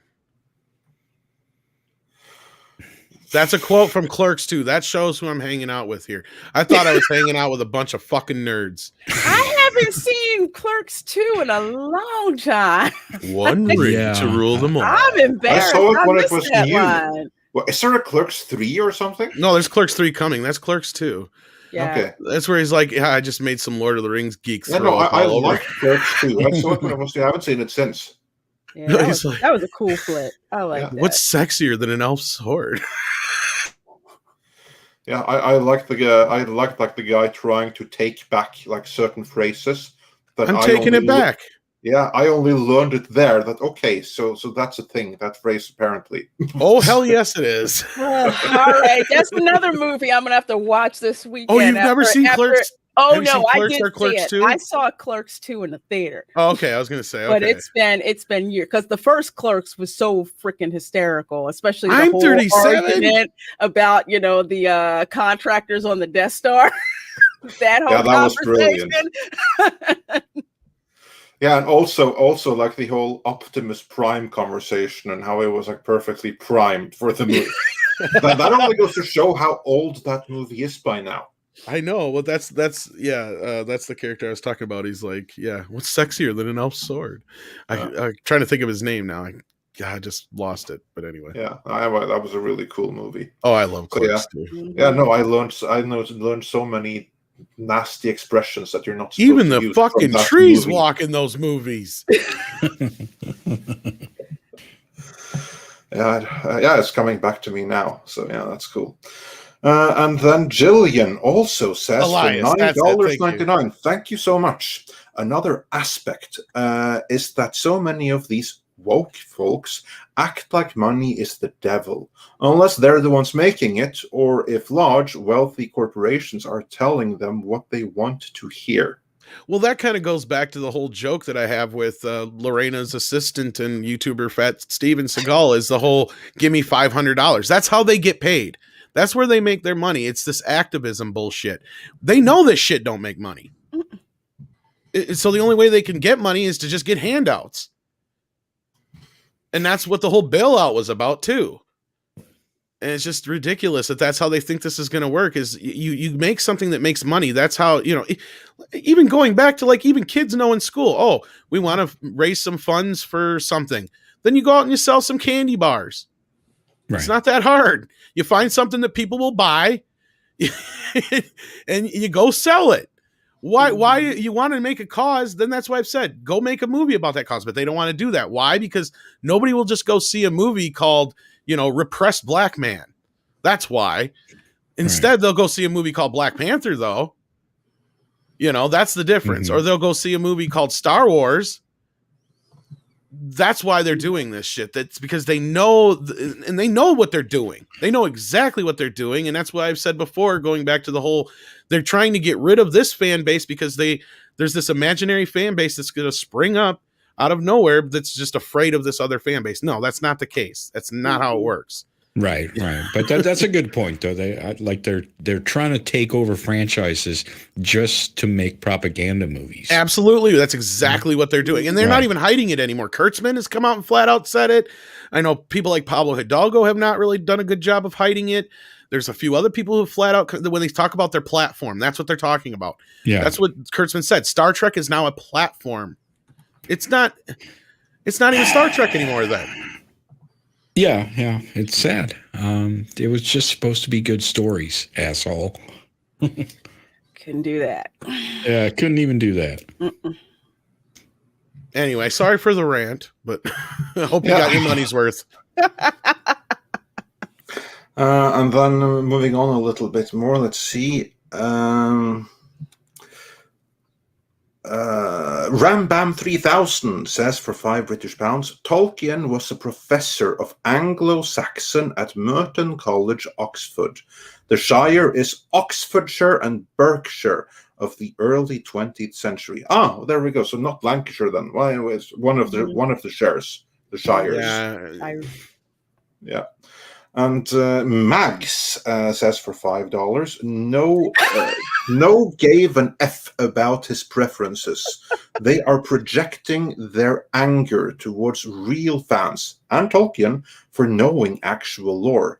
They even targeted Gary. Yeah, that's exactly right. Actually, I think she wants to say no one gave an F about Gandalf's or the actor's preferences. Nobody cared. Nobody cared. No one cared. Nobody cared.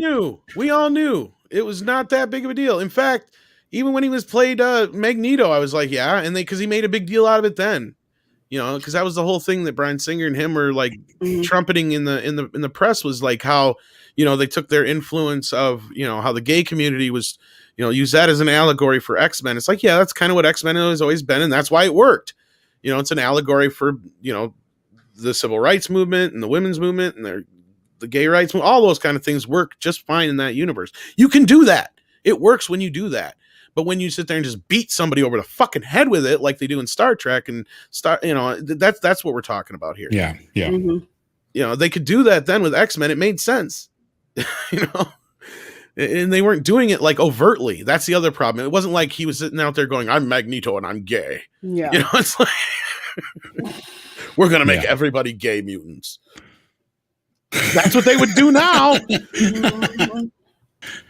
Yeah. Yeah, and they had class. They sure did. Well, and it's all about like that was. They knew how to do it then, and it's not just. I'm not just trying to like say it was just that movie. It's a lot of movies from back then. They all knew how to do it better. Right. You take an idea. They put emphasis on the story. It's like when they exactly right. It's like when they came out with all those press releases and fucking sound bites about Picard. It's like, yeah, it's going to be an intimate thing, but we're going to study his character. And what do we get? Fucking explosions and karate and like, the fuck are you talking about? You guys are fucking incompetent. You can't. More like destruction of his character. Yeah, it's the destruction of his character. It's like. It could have been interesting to see what happened to Picard. It could have been a Logan thing, right? He played that role. That's what it should have been. It should have been. He's like fucking senile and shit. That could have been interesting. Well, and I someone could have made that work, but it just should have been karate and fucking kung fu and explosions and starship battles and robots and for fuck's sake. No, you're right. It should have been. Sorry, Tommy, interrupted. No, go ahead. But it should have been about Picard himself, because the reason that I wanted to watch that is like, okay, so Picard is basically the most interesting man in Starfleet. And you get to see where his life has progressed so far, find out about the stuff he regretted, the stuff that he didn't regret about. But I thought that the series was going to be about him, those stories behind the stories that we didn't see in Next Gen. Things like that, things that we didn't see in the movies, kind of filling in the blanks. And what we got is, some doddering old guy with women constantly, cussing him out and yelling at him. And it was a shell it was embarrassing, and I'm just It like, was how can embarrassing. you trash a character like Picard? No, like every that? episode Because is you who's don't he going to care. apologize this time? Yeah, who's he going to Yeah. apologize to next? And all of a And sudden, what the can Romulans can't help themselves. Right. And how can Alex Kurtzman squeeze in an explosion? Yeah, and an explosion, or decide if he's writing Star Trek or writing CSI Starfleet Space edition. flowers. Yeah. 37 months. Oh God! And what's worse is that Kiva Goldsman took over and redid the whole ending. What? Yeah, Kiva Goldsman took over that series and he redid the whole ending. Oh, what was the original ending? then? I'm pretty sure scared. it's what that leaked ending was, because there was that leak that was like pretty accurate up until the end, and then it was like totally different ending, and then we even had some confirmation that they had reshoots, because initially instead of Riker coming in and saving the day, it was Captain Hubris, that one chick who was yelling at Picard earlier in the show, which would have made more sense if you think about it. Oh, right. Yeah, Because that is, but anyhow, regardless, like, that's the thing, that the problem with that is there was a skeleton of a decent idea there, but they just totally fucked it up from the get-go. Because all it had to be was Picard in the latter part of his years. He knows he's going to be dying soon. Something comes up that he knows he can do something about. He gets the remaining members of his crew he can back together for one last hoorah. You have that typical scene where he stands there just like every other Star Trek movie we've had before, and in a situation where they're like, I know you could be kicked out of Starfleet for this and possibly put in prison for the rest of your life, and we may even die. So if you don't want to help me, and then everybody's like, I'll just shut the fuck up, Picard. We're wasting time. yeah. That's the Let's do that's this. exactly what we Right, wanted right. to see. We just wanted to see him go out in a blaze of glory in one last hoorah, because we know he's getting up in age. That's all we wanted. But yeah. Just one last time to get the band back together. Exactly. Yes. Yeah. Oh, No, God. couldn't do that. I wish Just- I'd never watched that, honestly. Yeah. So do Yeah. I. It's honestly one of the worst and most painful things I have ever watched in my entire life. Yeah, that's probably true. Like, I was just in stunned disbelief when they just made him a fucking robot. Well, my initial memory, and this is me just paraphrasing off of what I remember from that leak, was the original ending was there was the Gollum body, but instead of Picard being put in there, it was Data, Mhm. but it was going to be a girl, so Data was going to be like take over Doge or whatever the hell her name was, or whatever. Basically recast Brent Spiner. That would have been fine. Right. And I think It would have initially, been better than what we got. and I don't think he died though, and I think that was kind of like the other thing was they introduced that magic thing right at the last minute too that fixes anything. Oh, That's you mean what I said. the sex toy? Yeah, that thing was like, I'm like, why didn't they use that to fix fucking Picard's brain? God, I tried to wipe my brain of that. Because I was waiting for crazy scientist doctor lady to be like, I can use that to fix your brain, Picard, and she never did. No, Yeah. instead they put him in a body. Oh, yeah. Yeah, no, sorry, Crispy, we're done. I'm gonna make it stop. Sorry. God. Yeah, it's just so bad. That is until season 2. Yeah. Yeah. Good. I mean, if we can count on Bad Robot to do anything, it's just make it worse. Well, just the whole idea in the end, it made no sense whatsoever. And we brought it up a million times over. And we're still waiting for Gary's reviews on that. I know that's an ongoing joke. So That was such a Right. dumb ass ending. Oh my God. I'm sure it's going to come in conjunction with season 2. well, he's like avoiding it. I can't blame him. Can I just say that? About. Can I just say that flowers attacking the starships was like the stupidest moment I've ever That was seen? glorious.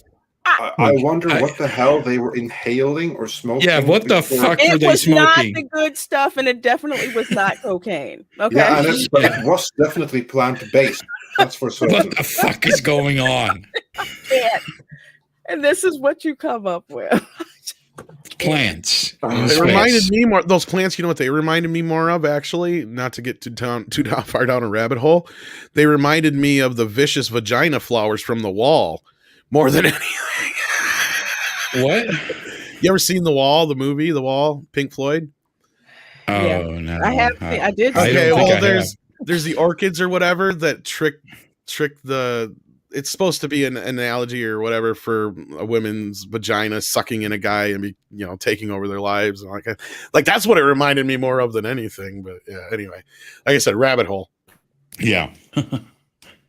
Jesus Christ. I like Mr. Tickles. I was like, thanks. That's knowledge. Well, I'm just saying, maybe Kurtzman's got a thing. I don't know. We know he has a type for as far as men, but every guy he has on the show looks the same. You can't tell them apart. Spock looks like the guy in Picard, looks like the guy in the other show. Yeah, this is actually true. That's true. And they also make it extra irritating with, the captain having holograms that look like himself. So we were extra confused for no reason. Like, why? Each one with a different accent or whatever. Yeah. Yeah. It's like, why? Why did you do that? Could you not afford another actor? Fuck's sake. Get the guy from Voyager. He was a great EMH.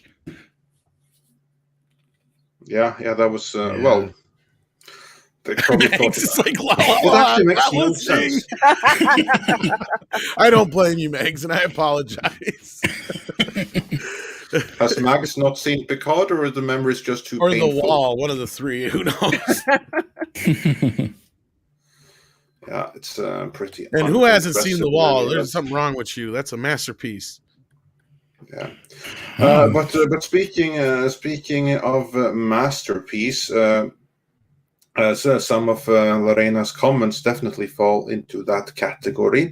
But you have somewhere that you need to be. Yep, I gotta get back to the grind. But we always love it when you get to drop in and hang out with us for a little bit. And of course, we'll see you Monday for sure on Toxic Femininity. But do you have anything that you've got going on you want to plug real quick while you're on your way out the door? Sure. Actually, two things. Earlier today at 12 noon Eastern, I had a live stream with Runner Studios. He's an up and coming YouTuber. So I got to interview him today. So please do go check him out. Especially, we had a lovely discussion about Mortal Kombat. Oh, nice. Mortal Kombat movie. Yes. So it's a very excellent discussion. So please do check that out. Is Chun-Li in it though? I think someone in the chat asked about that just to be funny. But also on Sunday, of course, is my Welcome to Florida live stream where we talk about all kinds of crazy stuff in the state of Florida. And Sunday, we're actually going to be going over some footage and pictures from the Simpsons section of Universal Studios Orlando. Oh, interesting. As I will be going there next week sometime. So we're going to talk all about that. And is that Universal LA or Florida that you're going to? Florida, okay. Yeah, because I've been in the Simpsons section of Universal in LA. Well, now you get to see the Florida one. It was awesome. So I look forward to seeing it. Seriously, I can't wait to go back again. I remember when the Simpsons were actually awesome. Yeah, and one of the reasons I like it there at Universal in Florida for now is that it is the non-woke version, literally. When you go there, everything from the Quickie Mart to Cletus's Chicken Shack. That's in the quick spot. Bart's got a gun. Bart's got, I think so. Somewhere. No, I'm joking. No, one of them he does, and of course at the Quickie Mart, you can actually buy the name tag that says Bort. So I got some. We're out of Bort name tags. Back when that's what I have going on. So as usual, thank you so much. I love dropping in here when I get a chance. And thank you guys so much for checking out the stream. So please do hit the like button while you're watching. Listen to this lady. She knows what she's talking about. Okay, bye everyone. Bye, Undoomed. Take care. Bye. Bye. Excellent. See you around. Take care. Yes, all right. Perfect. Let's see. We have some Red Sonja news for you all. We do. And then we'll come with some Conan recommendations as was earlier requested. But before then, we have some more super chats. Parents Plain, my countryman, sent another 50 Norwegian krona. Tusen takk igjen. Captain Picard is the flagship captain of the Federation, and Federation captains look up to the flagship captains with respect. Not anymore. Yeah, that's how it should be. Yeah, No, not yeah. anymore. Now they need to be told off. Yeah. Yeah. I think that's a Fucking good hubris. thing, but that's how it is. Sheer fucking hubris. And Stephen Alton says, every time someone describes the plot of Picard, I think I'm either having a stroke or I'm imagining the whole I know. conversation. It's fucking insane, right? Yeah. I guess that's the feeling they were going for. Yeah, must have been. There's no other explanation for it. Yeah. And Hypergiver2 says, happy Killdozer Day. I was always willing to be reasonable until I had to be unreasonable. Sometimes reasonable men must do unreasonable things. No, that's a Very true. quote that can be interpreted in many directions. Indeed. And Straight White Mage says the real Jean-Luc is continued in the novels, married to Beverly with their young son. Also, that drunken wretch is not my 7 of 9. Oh yeah, Yeah, that's true. That's true. That's some shits. Yeah. That's like not even supported by canon. Like, what the fuck? She couldn't even process alcohol. Yeah, no, it's And she's a but lesbian. again, now. they don't care too much about It comes in canon, lesbian anyway. flavor now. Yeah, that's the reverse gay therapy. Yeah. Evidently, if you get away from the Borg for so long, that's what happens. I guess I don't know. Well, Anyway, but again, we were told crazy. that the default preference for anyone in the universe of Star Baseline Trek is to be baseline by. Yeah, that's the baseline. But moving on with some classic super chats before we get into Red Sonja. So that should be a real. Which let me say something about that baseline buy thing. It wouldn't be a problem if they weren't shoving this virtue. Like normally, I'd be like, yeah, and because normally I get what they're saying with that. Like by that time in the future, to be gay, straight, bi wouldn't be like that big of a deal to where most people would just kind of be raised in this ideal. I thought we were almost there now. But Right. then things just made a huge U-turn. Right. Like my whole point is like, Riker would be one of those guys, even though he's a manly man. Like, yeah, I'm sure he dabbled, like, Right. and it wasn't a thing, like Nobody that's- cared. Exactly. Like, that's my point is like, it wouldn't be anything that anybody would bring up or bat an eye at or think twice about. Exactly. Yeah. Right. Yeah. And then moving on, Infinity Flare says they teased Q for season 2. Why would Q be interested at all in Picard now that he is an android? And this is a good point because Picard is dead. That android that we see is just a replica. It's not him. His soul ain't Right. there. That's not Picard. There's absolutely no reason. Unless this whole thing was why- a test. I can hope, and we can hope. We can hope for that. That Q is going to snap his fingers and say, haha, gotcha. That's the only way to salvage it at this point. Or Oh, the no, only, oh my God, that's what they're going to do. Isn't or it? the only reason they brought. First episode is I going would to be love like, it. oh, I'm going to turn you back into a human. Well, I was going to say they won't undo what happened before, but what they will do is that Undoomed. Exactly. The whole season is going to be about them going from, by the end of the season, it'll be, yeah, by the way, now you're human again. You're Right. no longer an android. Exactly. Like that's the only reason they need Q. Otherwise, why would you bring Q in? Because they're not going to undo what they did already. We know that. No, but they could like try to mitigate it like that. Exactly. Yeah, it's an easy way out. And then Scott sends in £5 here. We can bring that up on screen. Says, is there no love for Admiral Janeway, the best female captain and admiral in my opinion? Yeah, she gets a lot of love, but I'm sure Nickelodeon's going to fuck with that. And I know, like, hasn't she gone like a little crazy online with the whole politics stuff? But I don't know. Haven't they all anyway? I don't know anymore. So, Well, if they want a career, I mean, are you talking about the actor or the the character? actress, yeah. Yeah. But just The for- character's just going to for- be destroyed by Nickelodeon because she's going to be in that cartoon. Oh, well, Yeah, so abandon all I hope don't care there. about that one. Yeah, nobody cares. And see, that's where I wouldn't care if they'd have done some stupid shit in a cartoon. Then nobody cares and pays attention. But joining us now is the one, the only, Polly. How you doing? Hey, Paulie, how's it going? Get Hey, on. how you doing? I'm here to talk about my platform. Oh yeah. excellent. Okay. Are you That's using your serious platform business. for virtue signaling, though? I'm here to talk about my platform shoes. Oh, your platform shoes. Oh. Are they from 1976? That is so like wrong of you to ask. That's Oh yeah, that's never racist. ask a man the age of his shoes. I forgot. Yeah, Yeah. no, you just have to compliment them. You have to compliment his shoes so that Well, you they I could be from love the feel dead it. goldfish in them. They're amazing, and you can see the skeletons now. Right. Well, I That mean, is- if they're from '77, they'd be just as old as Star. They're like Wars. congealed. My goldfish were called Jose and Chewy. I miss them, but they're with me still. Those things were such a bad fad. They killed so many fish with those. Did people actually do that? Yes, they did. Sadly, Really? it was a fad for like 10 seconds, and yeah, it was so bad. Oh my god. Like, yeah, you had people killing fish. It was horrible. Wait, what's this?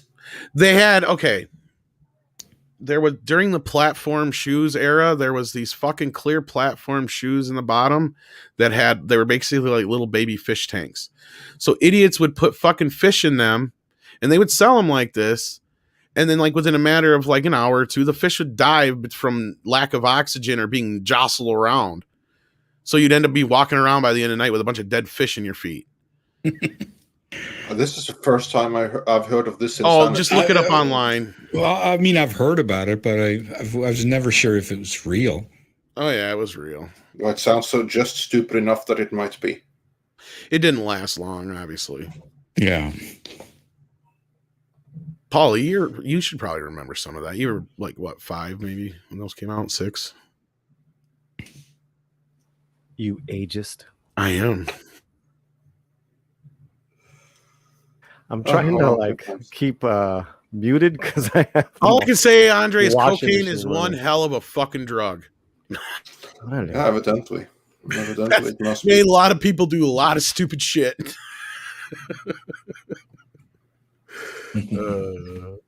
Anyway, yes, that is real. It is. So real. what did I miss? I just got here. What's going on? Oh, we're just talking about Picard, but we got to sadly get past that. I should say sadly.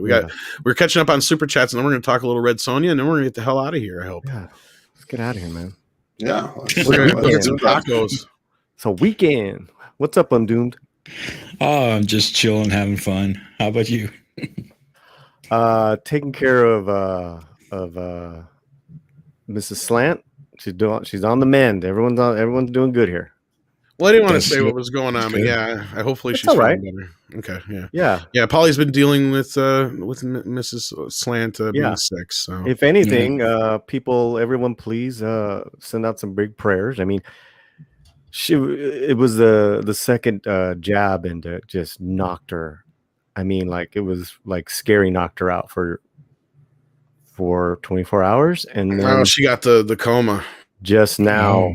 today, like she was able to walk and do a couple things, but now she's back Damn. on. I know, man. Wow. So yeah. So Which brand was that? I'm sorry. Did Which she get the brand? Pfizer or the other one? Yeah, which brand was that? Oh, I don't know. I don't even want to say all these weird names. and Gotcha. stuff. All right. Right. But she's a healthy woman. She's, it's just Right. the first one's fine. And I was just like, well, so yeah, it was really crazy yesterday, and today's a lot better. And that's just the way it goes. So Well, hopefully she gets back up and running sooner than later. yeah, Yeah. guys. So, but you know what? These are Thankfully, good problems to have, Undoomed. You know what I mean? Yeah, I mean, thankfully it's better now. So, thank God for that, huh? Yeah, and I could be here for my mate, for my woman. You know what I mean? Well, what really sucks Oh, is yeah. she mainly Fuck had to yeah. do it for That's- work too, probably. So You got to take care of your woman, man. But fantastic dimension. Not to change the subject real quick. Says I just telling you, Andre, just go watch "I'm Gonna Get You, Sucker" by Keenan Ivan Wayans, and you'll see the fish tank platform shoes. Hilarious. Yeah, they do exist. Yeah, no, again, it sounded just stupid enough that it would have to exist. Yeah. Crazy 70s, huh? And then Paul is playing come in with another 100 Norwegian kronas. Oh, wow. Thank you. Iron Maiden should make the Highlander soundtrack of the new film. P.S. Love from half Norwegian, quarter English, quarter Scottish. Love from Norway. Take. Yeah, he sent that yesterday too. By the way, Andre, when you weren't here, we got. Oh right, yeah. Yeah, no, I saw it. I saw it. But yeah, so proper Highlander there with the best of everything. So yeah. I don't know about the Iron Maiden. I just say use the Queen songs, but that's just me. Yeah, it's probably not going to happen. And there's a lot of good well wishes going out to Mrs. Slant in the chat. So thank you for that, guys. We appreciate that. Yeah, man. Yeah. You know, I'm gonna send. I'll make a little note right now. But it's like I think about when your discussion earlier, and you know, and the definitions of woke and these wokosos and you know la madre and all that stuff, and I think about how you were talking about earlier about like just that handout mentality that you know, yeah. And then I think about like my daily grind, you know, and I don't want to get too deep here, Andre. I apologize, but it's connected to the mental and emotional state of these people nowadays, and that they don't want to show up for the real shit that life throws at us every day. You know, they just want to run away, point the blame on someone else, you know, and don't want to take responsibility, don't want to take care of their lives. And you know, it's I apologize. I think my point is that the rewards of being there for other people, really being there for other people, is so much greater than causing destruction of other people and canceling other people.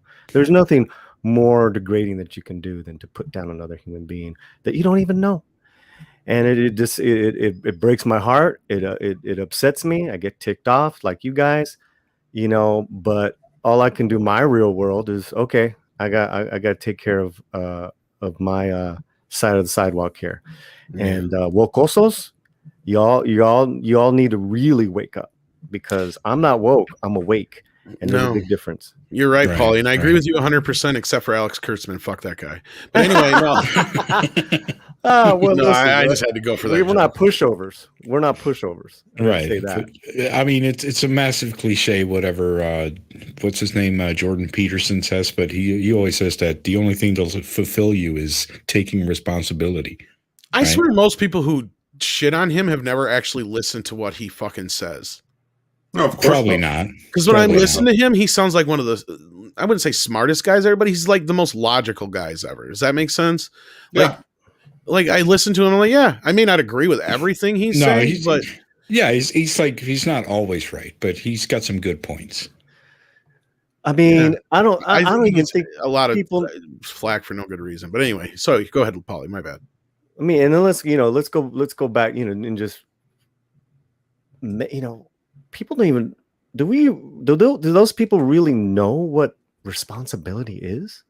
The concept, the daily practical concept of like, let's talk about our freedoms. It's like, that's a huge responsibility. We are so fortunate in this country, right? Yeah. To practice our freedoms, you know, and that's a responsibility. And you know, and it comes with also a massive amount of compassion and tolerance, which we don't always like to practice. No, and I think that goes perfectly with the statement that Ivan says here. You'll never agree with everything another person says. Get over it. Nice. Ivan. Thank you. That's you know, and that's the biggest problem is as soon as you hear somebody say something that you disagree with, there's this instant reaction to, oh, damn that unsubscribed. Person. Yeah, unsubscribe, cancel, unsub. Clean your room. You're absolutely right. Make your bed, dog. You know, I mean, go get the cat, not just pet him when he's laying there and saying, "Come and get me so you can feed me." I'm responsible for that fucking cat. I got to take care of him. So, yeah, you know, I decided to adopt him in this world. It's my fault. Yes, and as Darth Maul says, can we get an F for Alex Kurtzman? Poor Alex. Anyway, you were saying, sorry, Polly. No, I was gonna go into a joke, but No, go ahead, please. I love jokes. You know that. that was one of those like language jokes. I Please. decided long ago never to walk in anyone's shadow. Yeah. If I fail, if I succeed, come on, because the greatest gift of all. Sex with chocolate. Sex with chocolate. I believe the children are the future. Teach them well and let them lead the way. Talk about segue, Andre. He's you just like, what lost? the fuck is going on here? No, we got I'll give them classic 30 super more chats. seconds before We got classic super chats we got to get to. So, Well, that woke yeah. I'm just going to refresh. we're getting a lot of F's for Alex Kurtzman, though. Oh, yeah. That's good. A very popular sentiment right there. So I'm just going to refresh because I know there are a couple of ones that yeah, and then we got to do Hyper Guyver's getting impatient. He's like, "Get to Red Sonja," and we understand, man. We understand. Yeah, a couple of super chats, and we're going to get straight into Red Sonja. Sorry, Hyper Guy. I apologize.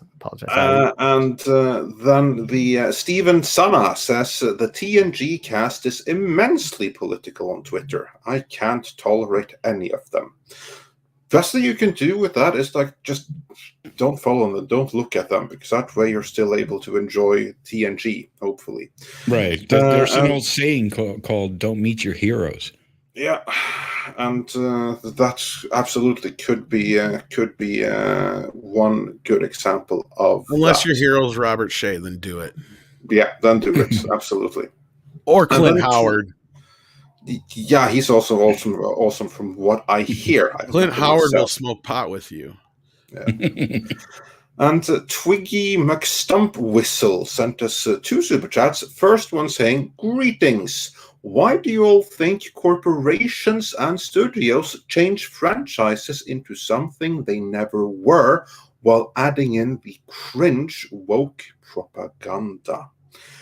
And then, P.S. I believe in cause and effect. Makes me wonder if some studio figureheads are getting paid behind the scenes.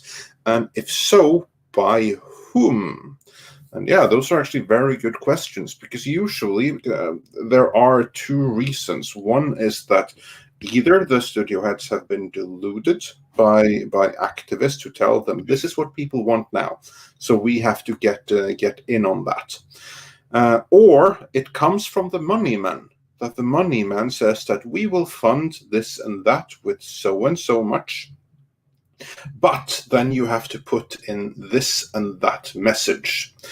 And where does the money come from in those cases? Sometimes it's, or traditionally, it's been from Chinese hedge funds. Other times it's been from various NGOs.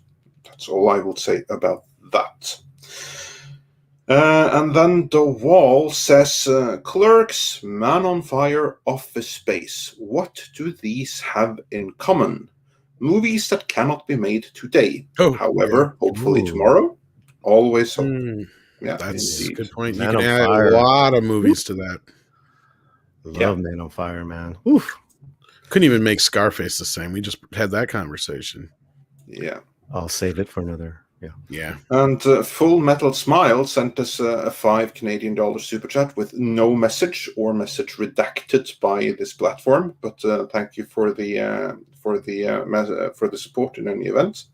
Thunderstorm says J.J. Abrams and the last franchise, and we got this one.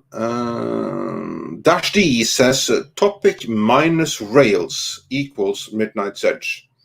So yeah, thanks for that, I guess. Yeah, we grabbed that one. Yeah, I think we heard that one. Yeah, let's see. I was just and Thunderstorm, also in conjunction with Lord of the Rings, one Soviet ring to rule them all, which is strangely good point in some sense. And just browsing through. Oh well, Bezmenov was right. Yeah. And The Wall says, "Koalas in the rain? Other guy, hey, you stole that from us. Midnight's Edge, to appropriate is to appreciate." Yeah, that's exactly what it is. And Rambam 3000 said Sir Ian McKellen was fighting for real gay rights more than a decade before these people were born. Yeah, he did indeed. Yeah. And Can I say something really quick about yeah, that? go for it, real quick. I mean, Ian McKellen, I mean, what an OG. You know, when I don't know if it was his husband at the time. I remember a couple of years in a row where he was nominated back, 20 years ago for Gandalf, which he should have won. He was right there with his man. How beautiful was that? End of story. Yeah, and nobody cared. It was fine. Yeah. Well, I mean, I cared because I like that people can be who, can All be right. happy, Okay. Yeah, right? but you know what I mean. It wasn't about, nobody was pissed off at him being there with his guy. Well, and it had nothing to do with his performance being nominated, right? Right, It was right. just, and what I'm saying is that like that type of display is authentic, not as souveniristic as it is now. It's all souvenirs, Anyway. Yeah, it's like I don't know. I don't remember which actress it was. It was some actress on Twitter today. It's like, oh, she came out as bi and she was lauded. Like, oh, great. Like you and a gazillion others. Like, is that what we're lauding people for? Can you at least laud them for being good actresses or actors? Like what? You know what I mean? Yeah, they're just I'm with you, man. And there just seemed that with Ian, being such an older gentleman, just the life he's led. He could be lauded because he actually made difference. He didn't just come out. He fought for that shit. Yeah, I mean. So yeah, it's just such a different world now. Yeah, it's just about your identity. That's all it is. Yeah, pretty much. And then moving on with the super chats before we get into Red Sonja. Granwasu42 says the information site Gary and JSG used, theonering.com, is a fan shill site. And Dash Attack continues with what they said to just some guy was atrocious. And then we have our good friend Mike, the Mexican Iron Man, who says YouTube deleted my super chat text. See below if you want to read. If not, it's okay. And for the chat peeps to wonder. Yeah, I wonder too, because I don't see that below anymore. But thank you in any event. And then David Stout says, Andre, do you think Silje Torp in Norseman, would she make a great Red Sonja? And have you seen Norseman and liked it? Where can I listen to your read? Well, many questions in there. What he's referring to is a Norwegian series about Vikings called Norsemen. That's the international title for it. Actually, they filmed 2 versions of it. First, they filmed it with Norwegian actors talking Norwegian, and then they redid the scene after filming the Norwegian scene, where they also film in English.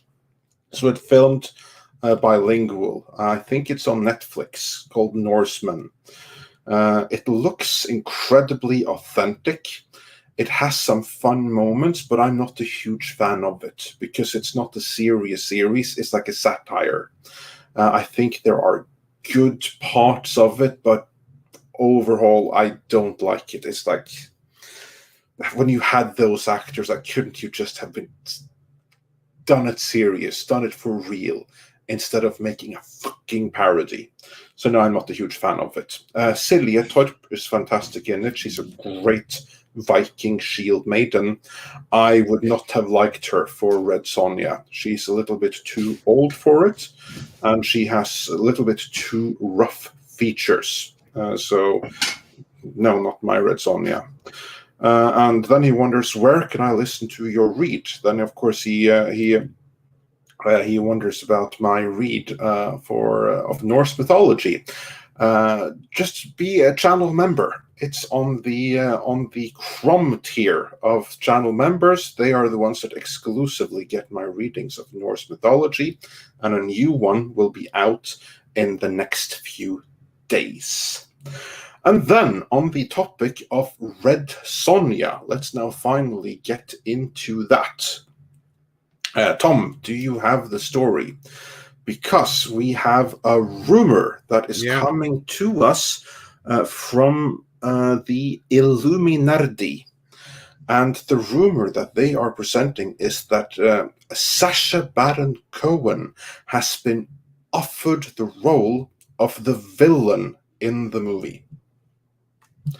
And this is just a rumor. It is not yet confirmed. He has not yet signed on. All they're saying is that the studio has approached him and they have offered him the role of Kulan Gath.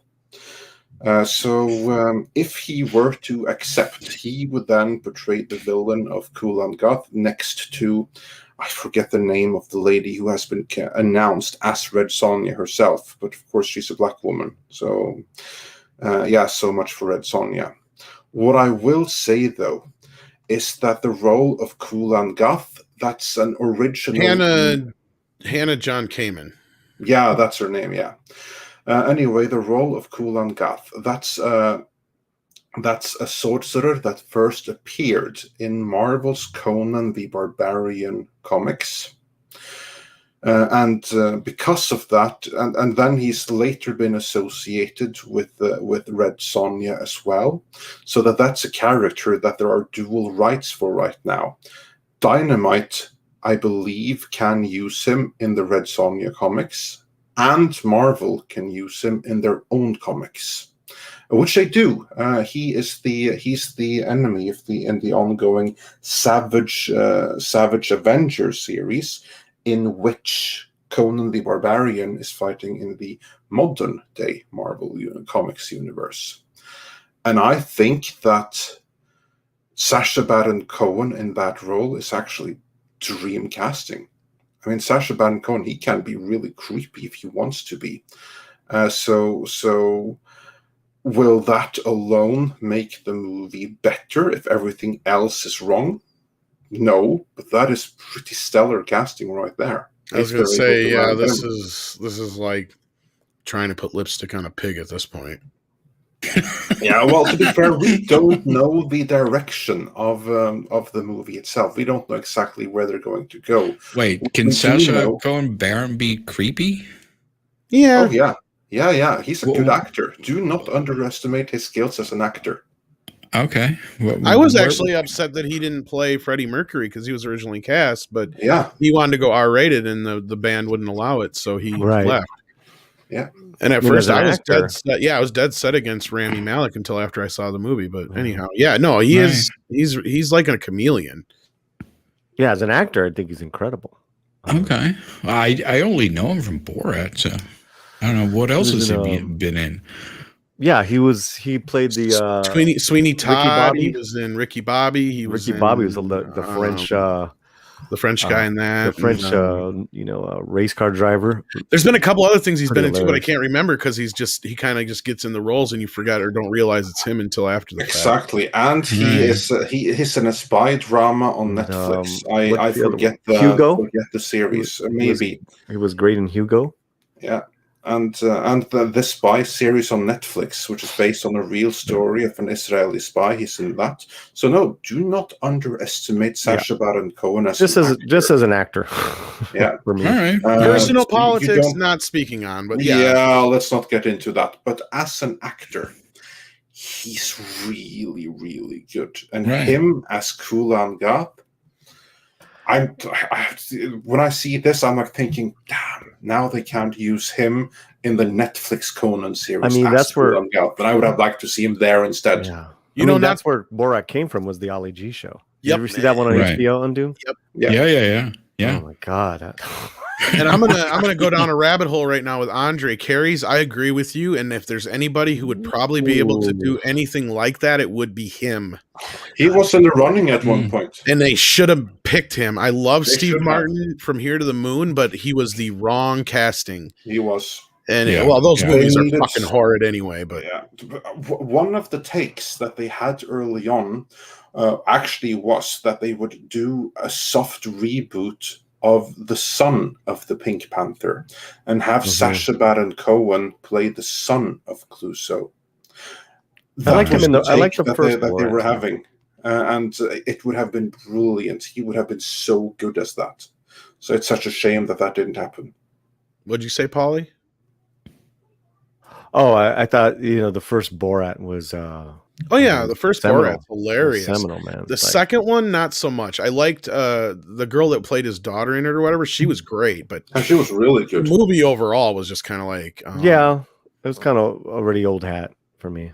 Yeah. yeah, you good. can't do the same thing that he did with the first one again. No. And that one TV show he did recently, what was that called? I can't It was remember. on HBO. That was out of control, man. Some of his bits were just like, how did he get away with that? Again, if he'd stay out of the political crap, he'd be great. I mean, Oh yeah, Mm. absolutely. But Absolutely. yeah, I Right. think he can do anything. But as far as the whole Range. thing with Red Sonja, like I haven't been, my excitement went out the window with this whole thing the way it's been going since they brought in the new people involved. Well, even I was even kind of tangentially like with Singer involved. At least then I thought it was okay hands, but he's kind of probably gone off the deep end now with all the personal shit he's dealing with anyway. So whatever, that's neither here nor there on that part. But what they got going now on with this, I'm not on board. This is cool, but it's like a waste. Like I said, lipstick on a pig at this point. Sorry, Yeah. Andre. I know I'm holding out hope, but I don't really. It's not going to be Red Sonja, because here's like the thing: the writer and the director, they're all about gender identity and gender bending issues, and then they have an actress who would have been fantastic as Baylet, but not as Red Sonja. So yeah, in that sense. Yeah, it's putting lipstick on a pig, because it's not going to be a Red Sonja anyway. We can hope that it's something good. But if they get him as cool and goth, my God, how great that could be. Is this still the same one, Andre, with where they didn't cast a ginger or whatever? yes, that's what I was saying. No, Red Sonja obviously should be a ginger. The one the Cayman chick that's playing Red Sonja is the chick from Ant-Man. Yeah, the one who played the ghost there. I liked her in that, but yeah. Yeah, no, she's good. She's good, and she. That's not the great. point. Yeah. Yeah, she would have been great if she would have been Baylet in a Conan series, because she is just right for that. Well, for me, Tom, when I say that, it's like, okay, well, I'm going to give it a chance. Whereas if I think she's a bad actor and doesn't look like the character, and then I'm like, well, it's not just that; it's that plus the people behind it. They're not this what we see here on screen is not what we're going to get. No, we're going to get more like that heavy metal deal we talked about the other day. Yeah, fully dressed to avoid the male gaze. Yeah. Oh yeah. No. God. No, they actually said that. Yeah, of course they did. I mean, you can't have fans enjoy shit. That'd be crazy. So I'm just kind of against the whole idea in general, Paulie. It's not even the actress is fine. Like I enjoyed her in Ant-Man and Why. Actually, Andre can, I think, back me up on this. I was one of the few people who kind of liked that movie. I don't remember giving it a bad review at all. Which one? The Ant-Man and Wasp. Oh, Ant-Man. Oh, that one. I've forgotten it. Yeah, I remember. I liked it, but yeah. If you're saying she's not going to look like how she's drawn there, then she's I'm not. with. No, and I I'm with guarantee you. you they'll change the character quite a bit. She's going to be completely Wokoso. Wokosa. Wokosa. Wookie. No, Wookie. We're taking it back. Yeah. No, I mean she's the girl from Killjoys, right? I think so. It sounds familiar. Yeah. Yeah, possibly. Yeah, but anyway, no. I'm sure she's a great actress. She's a fine actress. She's a fine actress, and she would have been great as Baylet, which is Conan's first love. She looks just like that, and she would have been perfect for it. But not Speaking of as Conan, yeah. before we get into super chats, you were going to give us some Conan recommendations on how to get into it. Yes, I was. Because we got a super chat request earlier for Conan comic book recommendations, and actually there are. And if they're uncensored. For uncensored, then you want to avoid the traditional Marvel Conan the Barbarian comics from the 70s, like the mainstream ones that were like in the all ages Comics Code Authority approved.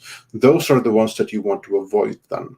What you want instead, that I would suggest that you seek out, is like go with the real classics right away, which is the original 70s Savage Sword of Conan. See if you can pick up a compendium with like the first 20 stories or something like that. Wasn't there a website where a bunch of them or all of them are out for free, Andre? Or am I thinking of something? No, that was on Comixology, and that was they weren't for free, but they were on an offer, and this was right before Dark Horse was about to lose the license to Marvel. Then they had like a fire sale on everything, so that as many people as possible would pick them up to devalue the catalog for Marvel, because they weren't happy about losing the license. So start with Savage Sword if that's what you want, is the uncensored. The original Savage Sword, and I emphasize like the first like 50 comics of that, then you're in good hands. But that's not the only place. There are so many. Dark Horse, they also did their own reboot in 2004, and the first few paperbacks of this is also really good. Marvel is reprinting them as Conan Chronicles. That's what Marvel is calling those stories. So check those out. They're also really, really good. And finally, it's the current Marvel comics by Jim Sub. Then you want to start with the paperback Into the Crucible. So I would recommend those. But my first one is the Savage Sword of Conan from the 70s, written by Roy Thomas. And also, any Savage Sword of Conan, also written by Chuck Dixon, is also amazing. Beyond that, if it's not written by those two, then don't. Yeah. And Jason Gallagher also says that they have repeated the Dark Horse comics as an omnibus, 1,000 pages. Yeah, that's like the Conan Chronicles. Is what they call that, the Dark Horse comics. And Grand Wasu 42 also wonders, what about the books? Yeah, of course, if you want the original, like those were the comics. But any true fan, of course, should, of course, read the original stories. But actually, I like to recommend the comics first, because they're much easier to get into, to get like a feeling of, do you like this or don't you like this? Whereas getting into the original stories right away is a much higher investment. But of the books, then you want to get the Del Rey editions and just read them in the order of publication. And those are the ones where they don't have anything added or subtracted from. Yes, no, those are the complete original stories. Yeah. Actually, you can't even get the those that have anything subtracted. You can't get them anymore. They're out of print, all of them. Okay, yeah, I was just going to make sure that, because I remember that from the from the documentary. Like sometimes things change in the 50s, 60s, 70s. Yeah, basically from the 50s to the 90s, you couldn't get the original unaltered stories. All you could get were the edited and rewritten stories. Nowadays, it's completely flipped. The only thing you can get is the original stories. Well, for now, the reprinted are completely out of print. I wouldn't be surprised when they start messing with shit. Those are stories to get messed with too. And they start re-editing history again. Yeah, they already kind of have started. Yeah, but even those stories would be extremely problematic because they weren't made, shall we say, less problematic in the rewriting. No. I mean, they'll just start. They'll start editing what we have now. They'll take out the stuff they see as problematic. This is true. And we got a couple of new members. David Stout became a member of the channel, so thank you so much for that. And so did Kitty Bear Transracial Orc. Is also a new member. So welcome. Nice name, Kitty Bear. Yeah, Kitty Bear is cool, man. Yeah. Good dude. Hey, Kitty Bear. And David Stout says Becky Lynch or Rose Leslie as Red Sonja. Thanks. Yeah, okay, decent ideas, I Probably guess. both probably would be better than the choice we got, but yeah. Yeah. And again, it's Get- not get anything that- against the actress. Get that girl from Star Wars Solo. Oh, shit, what's her Oh my name? God. I've never seen a more ginger person in my life. I can't think of her name. Yeah, Well, I they don't know might her as name. well. They might as Khaleesi. well have. Sorry, Khaleesi. Wait, who are we talking about? Khaleesi, I think, but No, I have no idea what her name is, but but- the black one with the huge ginger hair, right? That's who you're referring Yeah, to. are you that talking about Infant's Nest or whatever? Princess Ness, I and have she was no also idea in, what her name is. But there was like a ginger in that thing that she was in a mask and she took off that thing. That's And it's her. like, That's her. yeah, And she was also in Falcon and the Winter Soldier. She was the head of the face with flag burners, or whatever the hell they're called, smashers. Yeah, that's her. They're right. not terrorists. Oh, do better, Tom. Yeah, they're not terrorists, although they completely and totally are in every sense of the word. But yeah, They may get their way with acts of terror. That does not mean they're terrorists. Okay, Okay. they're You can do using better, their Tom. platform. My platform choose. With the Yeah. dead fish. Make you 6 inch taller. yeah. And then David Stout also says, before he became a channel member, sorry, Andre, I can't afford Chrome tier. I got very little money and from the government due to my autism and living in assistance living. Love you guys. Oh, thank you. And don't worry about it at all, because even at lower tiers, we're still going to send the odd extras to all members, regardless of tier. Including an unedited Cameron Pasha interview. So We've made sure that all of our members have been able to benefit from being a member. And if there's something that you want that you don't have access to, get a hold of me personally, and I'm sure there's something we can figure out to make sure. We just had to do certain levels at the thing when they set it up. And we just wanted to make sure that there was something that was affordable and whatnot. And, and at the same time, for those who give that are able to do more, that we want to be able to give more, but we don't want to make it so exclusive that, you feel like you're being left out. So yeah, if you're definitely somebody who is a member and you feel like there's something you don't have access to that you would like to, just get a hold of me personally and I'll do my best to work something out. We always have ways around it. And like even our Patreon members know what I'm talking about, because there's different tiers and levels there too. And we deal with the same kind of stuff there. So, yeah. And also Hypergiver 2 says, if you want to get into Conan comics, go to Amazon and look up the Marvel Epics collection. They have both Savage Swords and the Roy Thomas series. So yeah, there are many collections to get into there. Absolutely is. And then that's the end of Super Chats I can bring up on screen. So then we're back to the classics. Yeah, I just wanted to finish up the whole thing. Like the whole members thing has more to do with the whole tier system thing. But like as far as like the videos, I don't think we're so much worried about that as normally. But no, we do our best to make sure you get your money's worth. Hopefully, yeah. So. And then Hurin the Steadfast says, in the new Jurassic Park, the raptors are wearing lab coats and are doing the gene spool. No shit. Looking forward to while that. doing sign language. Yeah. Oh, yeah. And Ben Graciano says for $5. Did you say you're triggered? I'm triggered now, Andre. Oh well, that's sorry. Sucks for you. Interrupted the super chat. You were saying, Polly or me?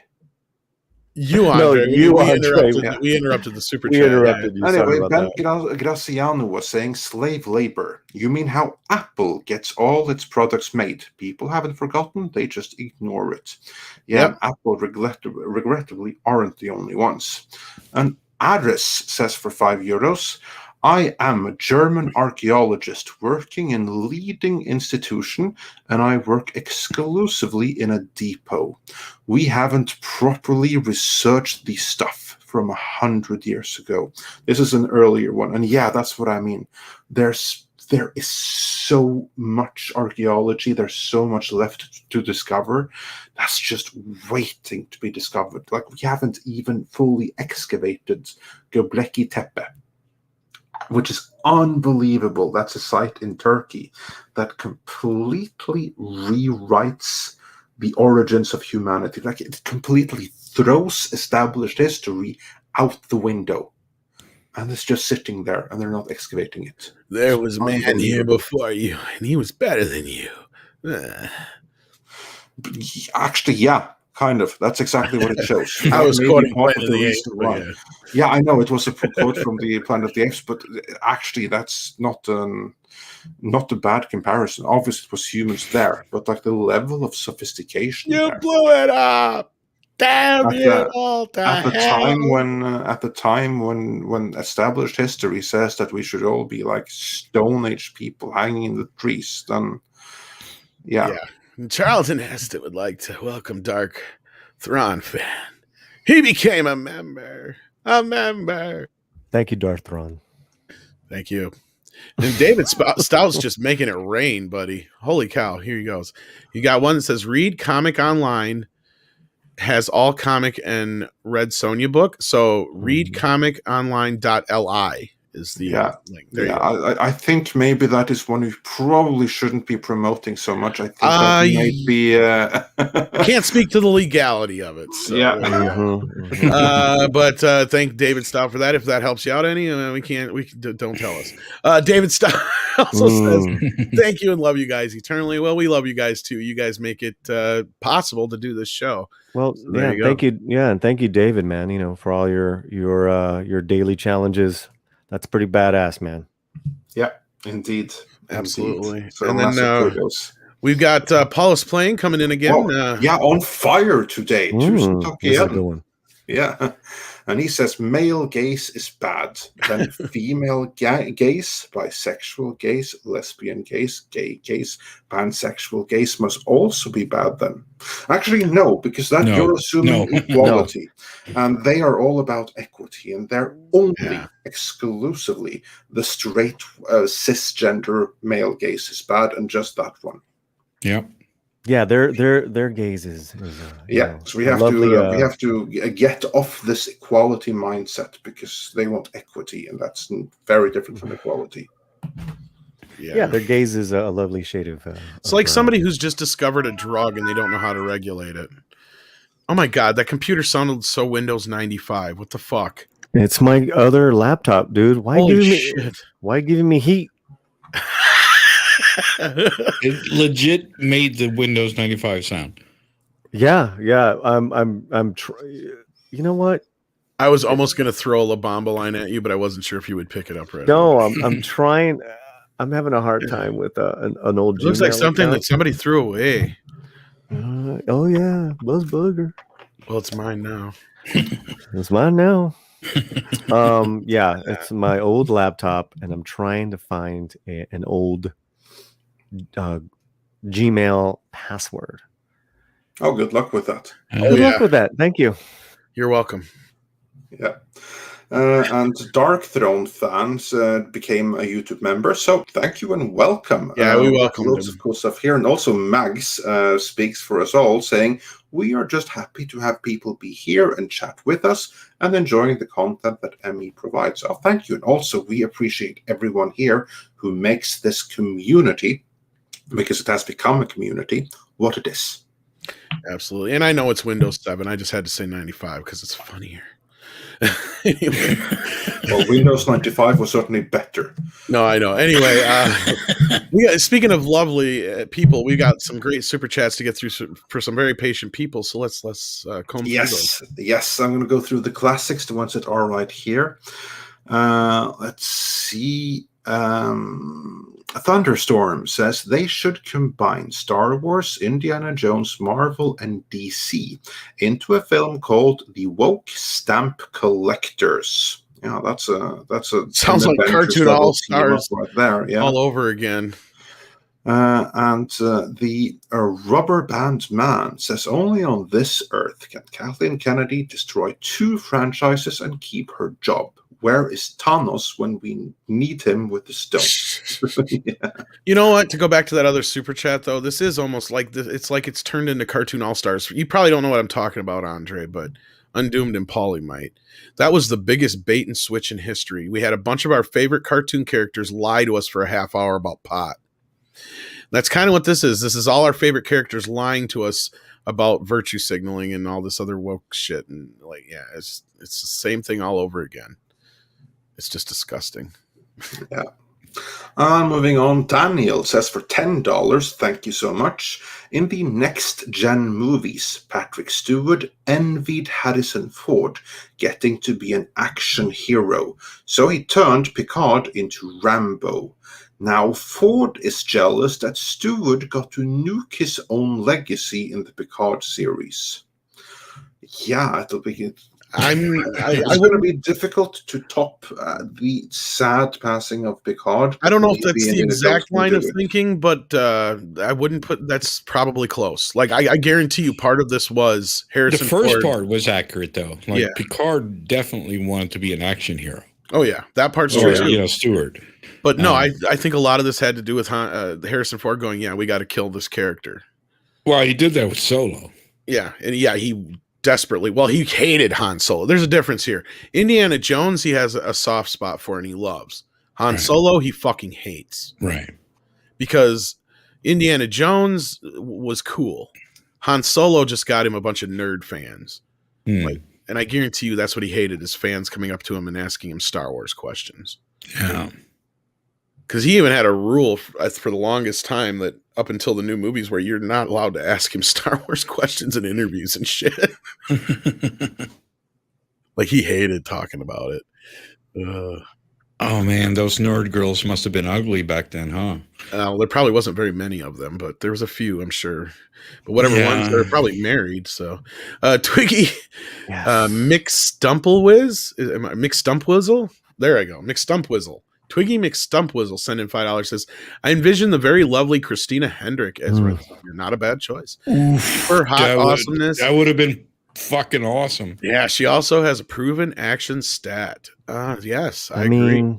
I mean, that is just perfection. That is a bad word around here at the house with Mrs. Slant, and I got to speak with the soft voice now. Yeah, I get a little too crazy with her, man.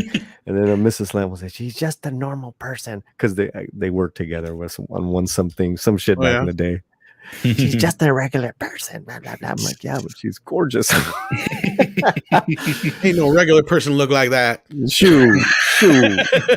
Regular over here. Oh, regular my ass. Regulate.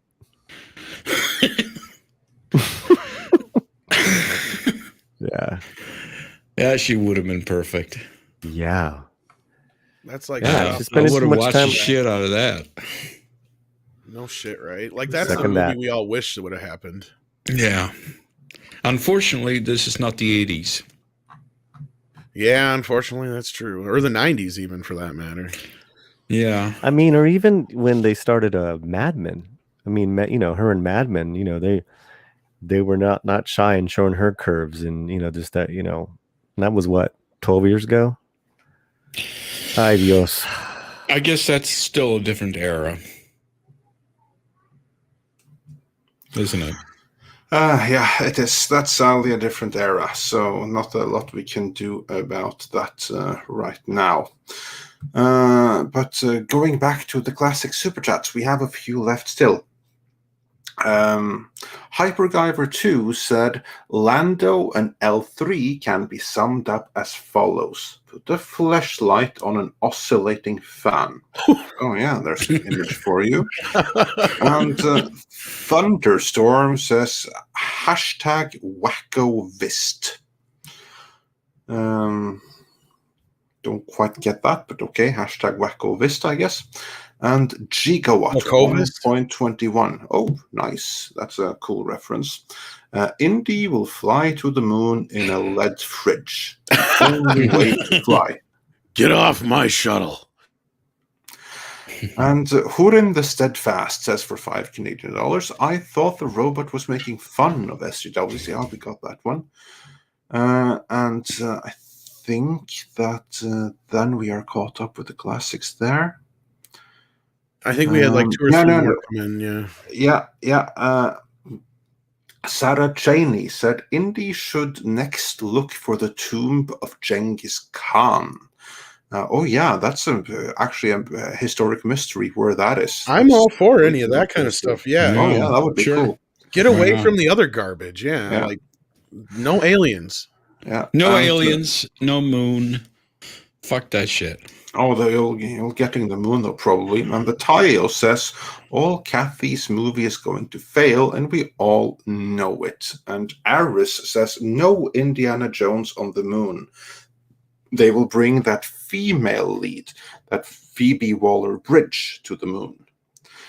And yeah, that might be true, but that doesn't make it right.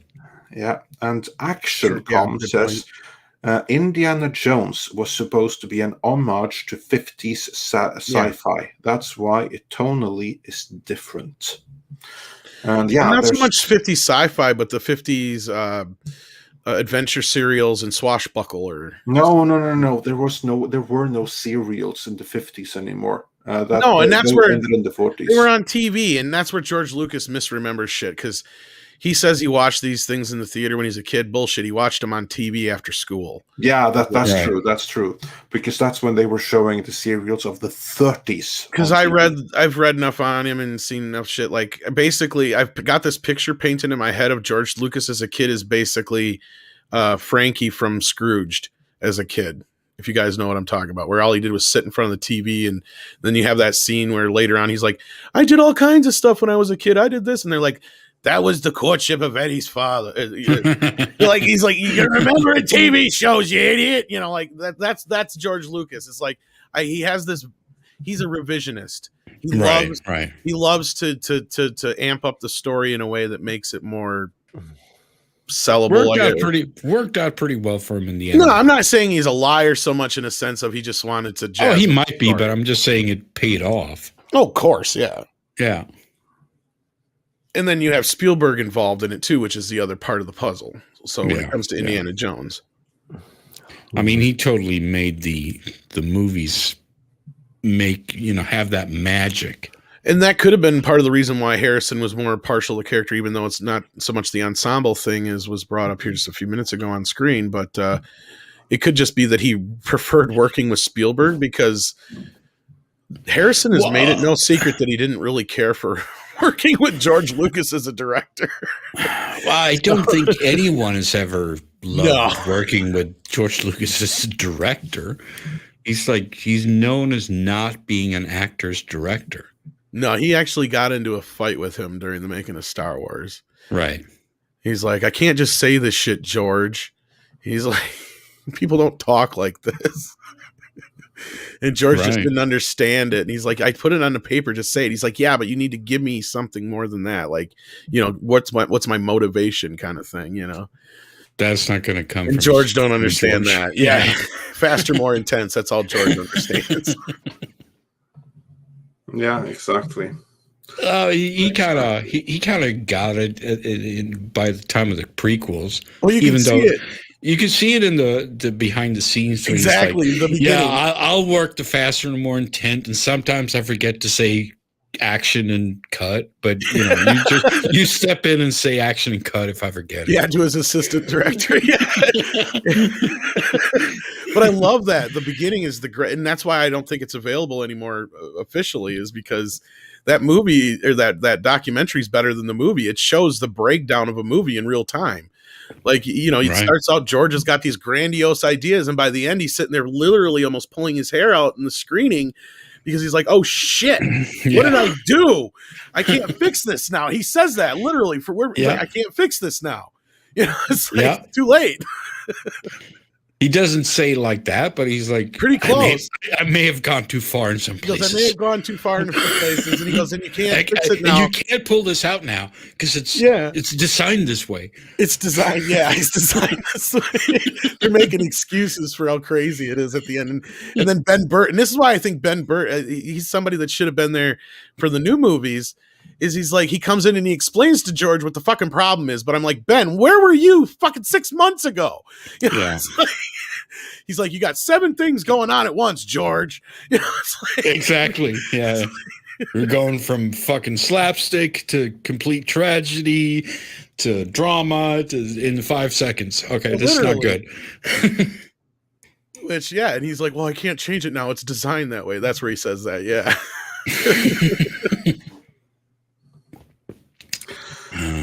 Yeah. If you have not seen the beginning, it is out there on YouTube. I do suggest you check it out. Clips, it's also in Red Letter Media. Yeah, they use the best clips, yes. Yeah. But Yeah. no, just that hour and it's like an hour and 10-minute documentary. It's fucking just brilliance encapsulated. It's hilarious and if we're on that subject, fucking do check out the making of Aliens.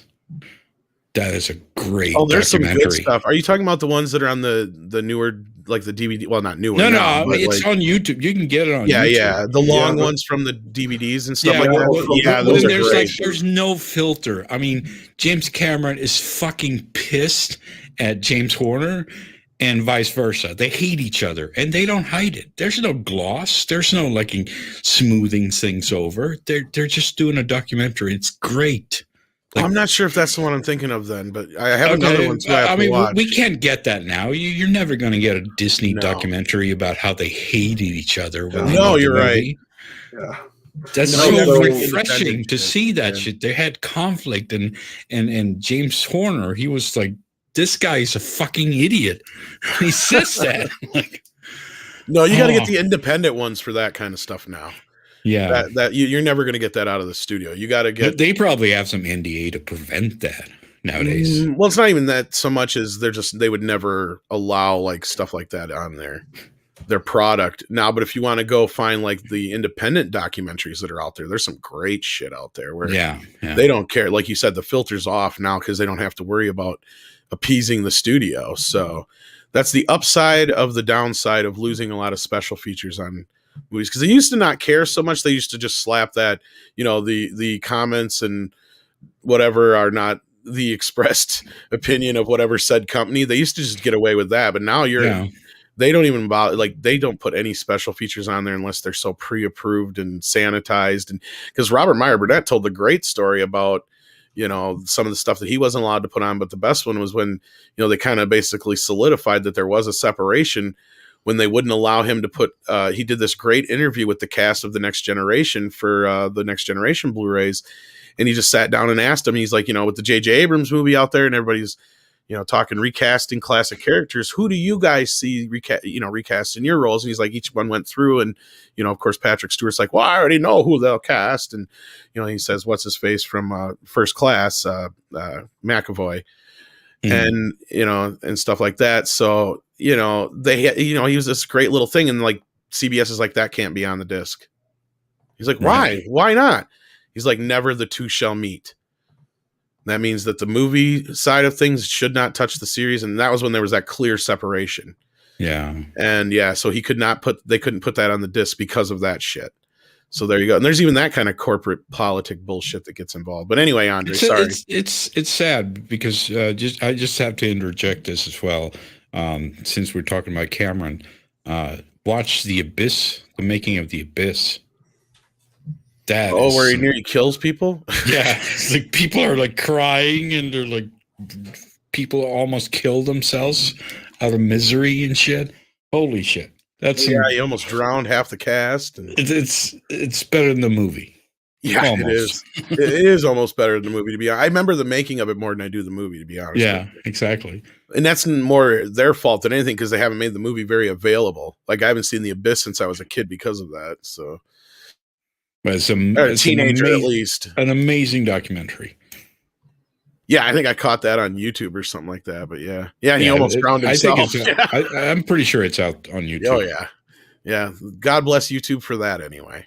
But Andre, sorry to go on that tangent. Did we have any more super chats that we Yes, had? we have a couple of classics that we have to go through first. Thunderstorm says for $9.99, these untalented frontmen stopped robbing talented people. They actually believe they are talented, and we now get to see their work. Talent doesn't disappear, which is a very good comment. And Dash Attack also says for $9.99, know nothing about Sandman. The problem isn't Neil agreeing to change, it's his creation.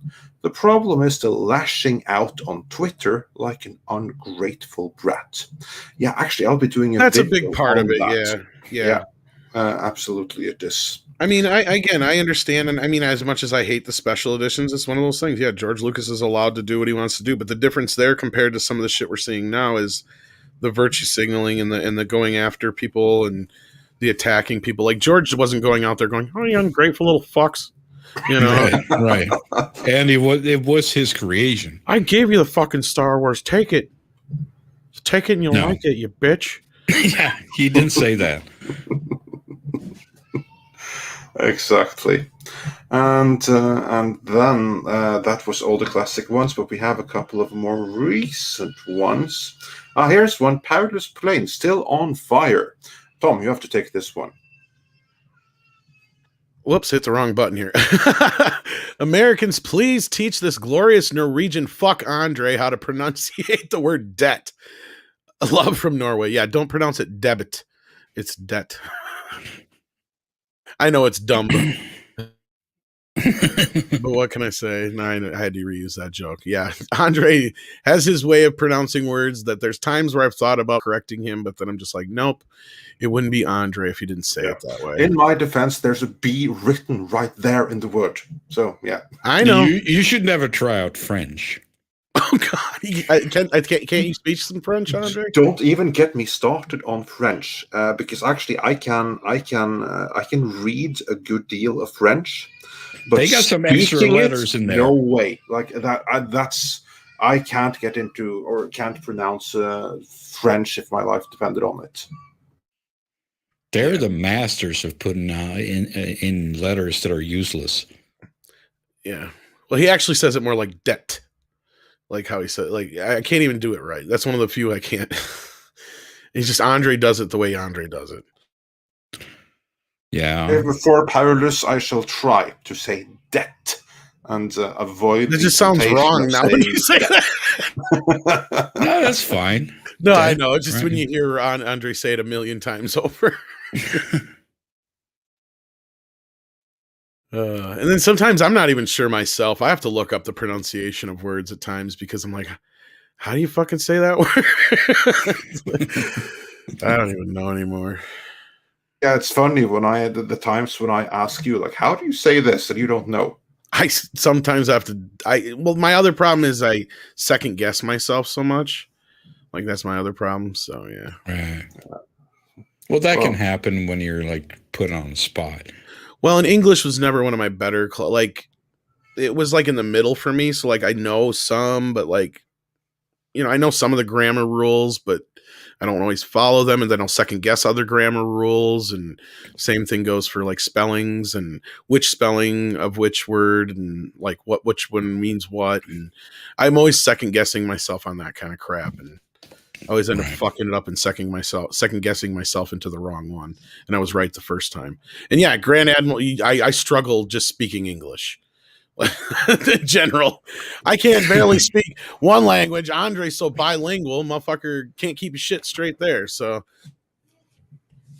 Orale. Yeah, and of course, then we have the Spanish contingent. So yes, yeah, right. But do you speak Spanish? Me? Yes, he does. Él habla muy bien. Sí. Bueno, muy bien.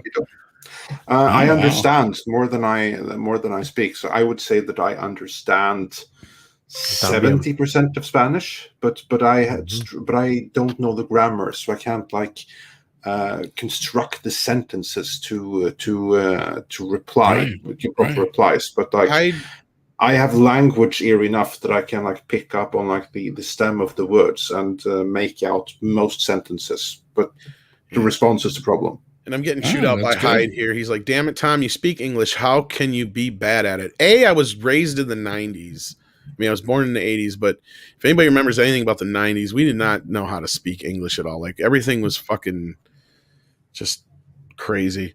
No, I don't know. And then I watched too much TV. TV And I watched a rots lot of your bad brain. movies. And dropped English from Beavis and Butthead. So Can you highlight Joel's and then can you read that, Tom? Joel, which lávate las manos. I understand that.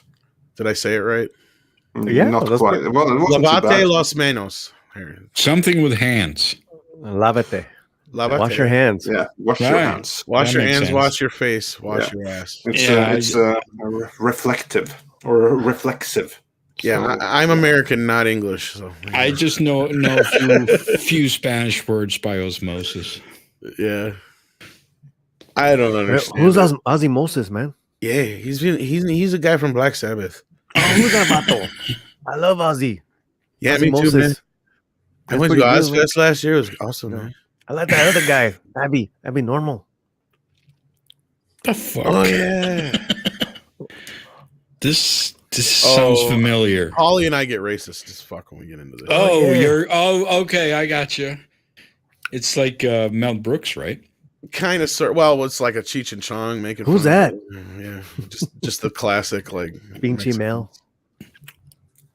He did the Blazing Saddle movie. Abby Normal. That sounds Mel Brooks to me. Yeah, No, that's That's from, Young Frankenstein. yeah. That's Young I Frankenstein. got from some lady, Abby something, Abby Normal. Oh, shit. Speaking of the Mexican and the Espanol He's a faction Mexican. of no, I know. Sorry, He's not. that's You're he's insulting not. South That is America. insulting because Diego's from South. I was just going to say that with the Peruvian souls, but you had to jump on me there. I'm gonna get you, boy. He's going to get me. Diego, our buddy, who is part of Midnight Touch Espanol, before I got to finish, sends in Oh, God. 10 Peruvian souls. Whatever, Tom. There is a bloody B. You have to pronounce it. Exactly. See, that's what I'm saying. No, Yeah. not in English. Everything is dumb here. And there's shit that you don't pronounce that you're supposed to. Then they tell you some bullshit lies like I before E, except after C, except for after a W, and another letter or two that you don't know about. Like, they don't tell you all the rules. And then when you do figure out the rules, there's still like fucking asterisks next to all the rules. Yes, Like, like that's the problem 40.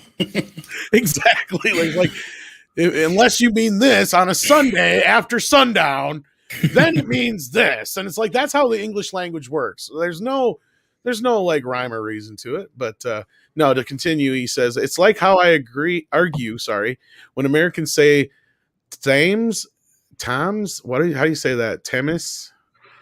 The thumbs. We would say the Americans would say Thames, River Thames. Yeah. That's what he's trying to say. Yeah, with the F sound instead of the T.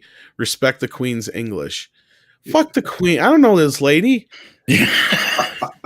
What do you think we are, British? I listen to Queen. That's about it. Yeah, that's as good as it'll get. That's as And close also- as it'll get. Yeah.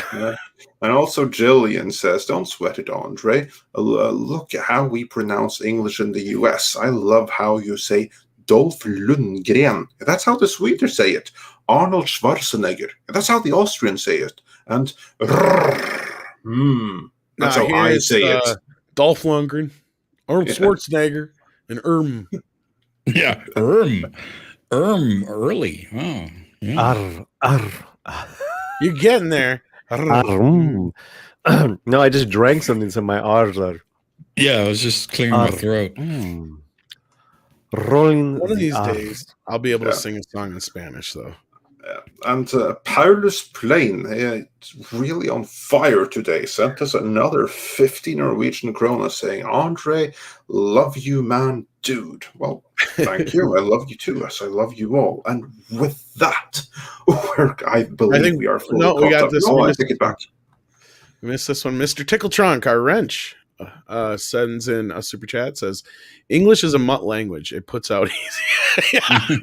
Well, that's just it. We're such a hodgepodge of different things, like it's crazy. Well, and then it comes from the English, as in like the British Isles being conquered by anyone who tried up to a certain point in history, and everyone brought their own language with them, and that way you get a hodgepodge. Hey, Kimo. Hey, Kimo, what's calculus? That's what I did in school. The teacher said, quit using a calculator. Hey, what's calculus? Fingerman. I'm trying to what is happening? Preview next week. Oh yes, that's right. How do I What's teach happening? Undoomed. Sorry, bro. How do I teach these keys? It sounded dirty, but I like it. Oh yeah, he made me think of the as thing. He's like, maybe later he'll think of you with his penis or finger you with his penis. Okay, yes. June 10th, we have a big, huge ass reunion happening. Ginormous. Like, if you thought our Blood In, Blood Out reunion was big, this is gigantic. Oh my God, that was hilarious. That sounded funny. I know, I try, right? Gigantic. Gigantic. I can't speak a lick of Spanish, but I can sure sound like I got the accent, right? Yeah, brother. Welcome to the show. Anyway, no, we've got Edward Olmos coming in. Edward James Olmos. Edward Mr. James Olmos. Olmos. That's Mr. Olmos. Mr. Olmos to me. Yes. And also, this has got me giddy as shit. I piddle every time I think about it. The one, the only Lou Diamond Phillips is going to be here. Yeah. Richie Valens is going to be here. We got Undoomed. We have a stand and deliver reunion cast panel. And other cast members that our good buddy Jeffrey Rivas also mentioned the other day. If you can want to rattle off some of those names, Paulie, real quick. Well, yeah. I mean, if you guys remember the movie, again, you can watch it on Netflix right now, I believe, but try to see it again, guys. I just bought it, and it's on Netflix. You tell me this now. Listen, I'm talking to the chat, all right? All right. Try to see it before next week. The cast that is being reunited includes Danny Villarreal, who played Cuco, Lou Diamond's buddy, the other Cholo guy. He's fantastic in it. He will be there. A couple of the Will Gauthier, who was kind of like the husky guy who always doubted himself. That student, three of the students, Lupe, and the nerd Patrick Baca. I mean, it's pretty cool. And there also will be a memoriam for the cast member that had passed away a couple of years ago. Vanessa Marquez, who was the little geeky girl in it. But she was a big part of the company that we're going to be doing once again, the Latino LA Theater Company. LA Latino Theater Company. Yeah, her and Jeff were founding members. And she had a really bad passing a few years ago. So we'll do a little memoriam, and she was in the cast. But that Stand and Deliver inspired a lot of people. It's just such a good movie. And then, he got nominated for an Academy Award as Best Actor. Yeah. I can't wait. I cannot wait. Yeah. And who else? Oh, and Robert Meyer Burnett is going to be. Yeah, he's going to be hosting. Yep. And then Brandon Maxwell from the Daily Cella, who's kind of been, sponsoring and really getting the word out to different communities that this is actually happening. This is actually a really big deal. A lot, you're not the only one piddling, because it's like I've seen like a Latino journalists and reviewers. They're gobsmacked that this is happening. Well, yeah, and this is a long time coming. And Paulie, I mean, this sounds awesome, man. Well, and Paulie, you've done so much behind the scenes to get this done, and we cannot thank Jeffrey Rivas enough, even though he's not even in the movie. He's But- not. that needs to not. be said, but he Yeah. has done so much to get this done that we can't thank him enough. When you and first started talking about this, I thought you were trolling me. no, we're totally serious. Yeah, and I realized when you were talking, like, Jesus Christ, that you're actually doing this. No, yeah, and just like the Blood In, Blood Out reunion, which was a huge success. I imagine, guys, you never know who could stop by, so do show up, because even then, we had Dame Helen Mirren herself show up in the background, so that was amazing. So, like, you never know who's going to pop in. We ain't going to make any promises, and show up early to the stream, guys, because we're going to kick it off with Mr. Almos. Yeah, we're going to try and give Edward Almos a bit of spotlight. I keep doing that. Sorry. Edward James Almos. I don't know why I even do that. I talk like I know him. I mean, that's one of my absolute favorite actors. I just, for some reason, he's always been called that ever. and stuff. Like, yeah, so to me, he's just always Eddie Almos from fucking Miami Vice. But anyway, I think it is Edward J. I think it Almos. is Eddie on his IMDb page. I used to be. That's why I was always used to calling him that. And I apologize, Paulie. It's not out of disrespect at all. It's just that's the way I always knew him as an actor. Oh, no, okay. I mean, but like, I yeah. just was like, because we were just emailing with the assistant. That's No, why I know, and I'm like, Mr. that's what I'm saying. I'm like, I'm not trying to act like I already know the guy or nothing. It's just always the way he was billed early on. So like, that's how I first knew him. But yeah, we're gonna try and give him a little bit of time, and then I think we're gonna bring in Lou, and then the rest of the cast over. Right. So we can make sure they all got their little call times, but like, so the first hour for anyone that's in the chat, Eddie Almos, Lou Diamond, just with us, and then we're gonna bring in the cast members in one by one. Yeah, and we want to kick ass because we want him to come back so we could just talk about Blade Runner, just talk about Battlestar Galactica. Yeah, Battlestar Galactica, for fuck's sake. Adama. Oh my God, it's my favorite character ever. Yeah, he's so good in that. And then, oh my God. Then hopefully we can talk Lou into coming back for a little bit. I mean, Lou, what a career Lou Diamond is. I mean, both these gentlemen. Yeah. And people man. don't even realize I'm such a huge fan of him and Bats. Like, I have a story to tell him. I'm going to tell him that story. That's my moment I'm going to take. And then that's it. Do what you got to do, man. I mean, I'm going to tell him, like, I love La Bamba and all that shit and Young Guns, but like, I drove like almost 4 hours to go see Bats in a theater because it wasn't showing anywhere near here. And then when the DVD came out, I did the same thing. I had to drive all over hell to find the damn DVD. Yeah. You guys remember a movie called Wolfen? Oh, yes. Sounds familiar. He was a Yeah, from 1981. I remember the name, but I don't remember the movie. But anyway, I'm sure nobody remembers the movie Bats, but he's in Bats. I mean, everyone is signing is really going off on their favorite Lou Diamond and Eddie Almos in the chat. That's just great, man. We're so happy that you guys are excited about this. Yeah, he's also in Longmire, and of course, like there's Oh yeah. Longmire was great. Lou You Diamond remember a Phillips movie called- and Edward James Almos. I mean, they. Remember a movie called huge First actors. Power? Oh, I think so. I think I know the one you're talking about. Lou Diamond was like a cop Yeah. going after a serial killer. Is that what it was called? First Power? Yeah, and it was like his first movie, like right after La Bamba, right after Young Guns. He was like the lead. That's a good little film. Being called that though. Yeah, But, look okay. at it in the chat. First Power. Yep. All right. Yeah, I just for some reason I don't remember that being the title, but All right, well, no, I believe you. I just saying. I know I've seen it like on cable way back in the day. Yeah. Right. so exciting, man. So yeah, next Can't wait. Thursday on noon on this channel. All Yes. right. And that's noon Pacific amazing. time, right? Noon Pacific, my friends. Yeah, to be So that's like next week. is Next what you're week? saying. Yeah. Yeah, next week. And the stream is already up. So there you can see exactly when it is. Right, sir. Yeah, that's correct, Andre. He already created the show link for it, so people can Right. Yeah. go hit your alert. You can set a reminder, right? It can remind Right.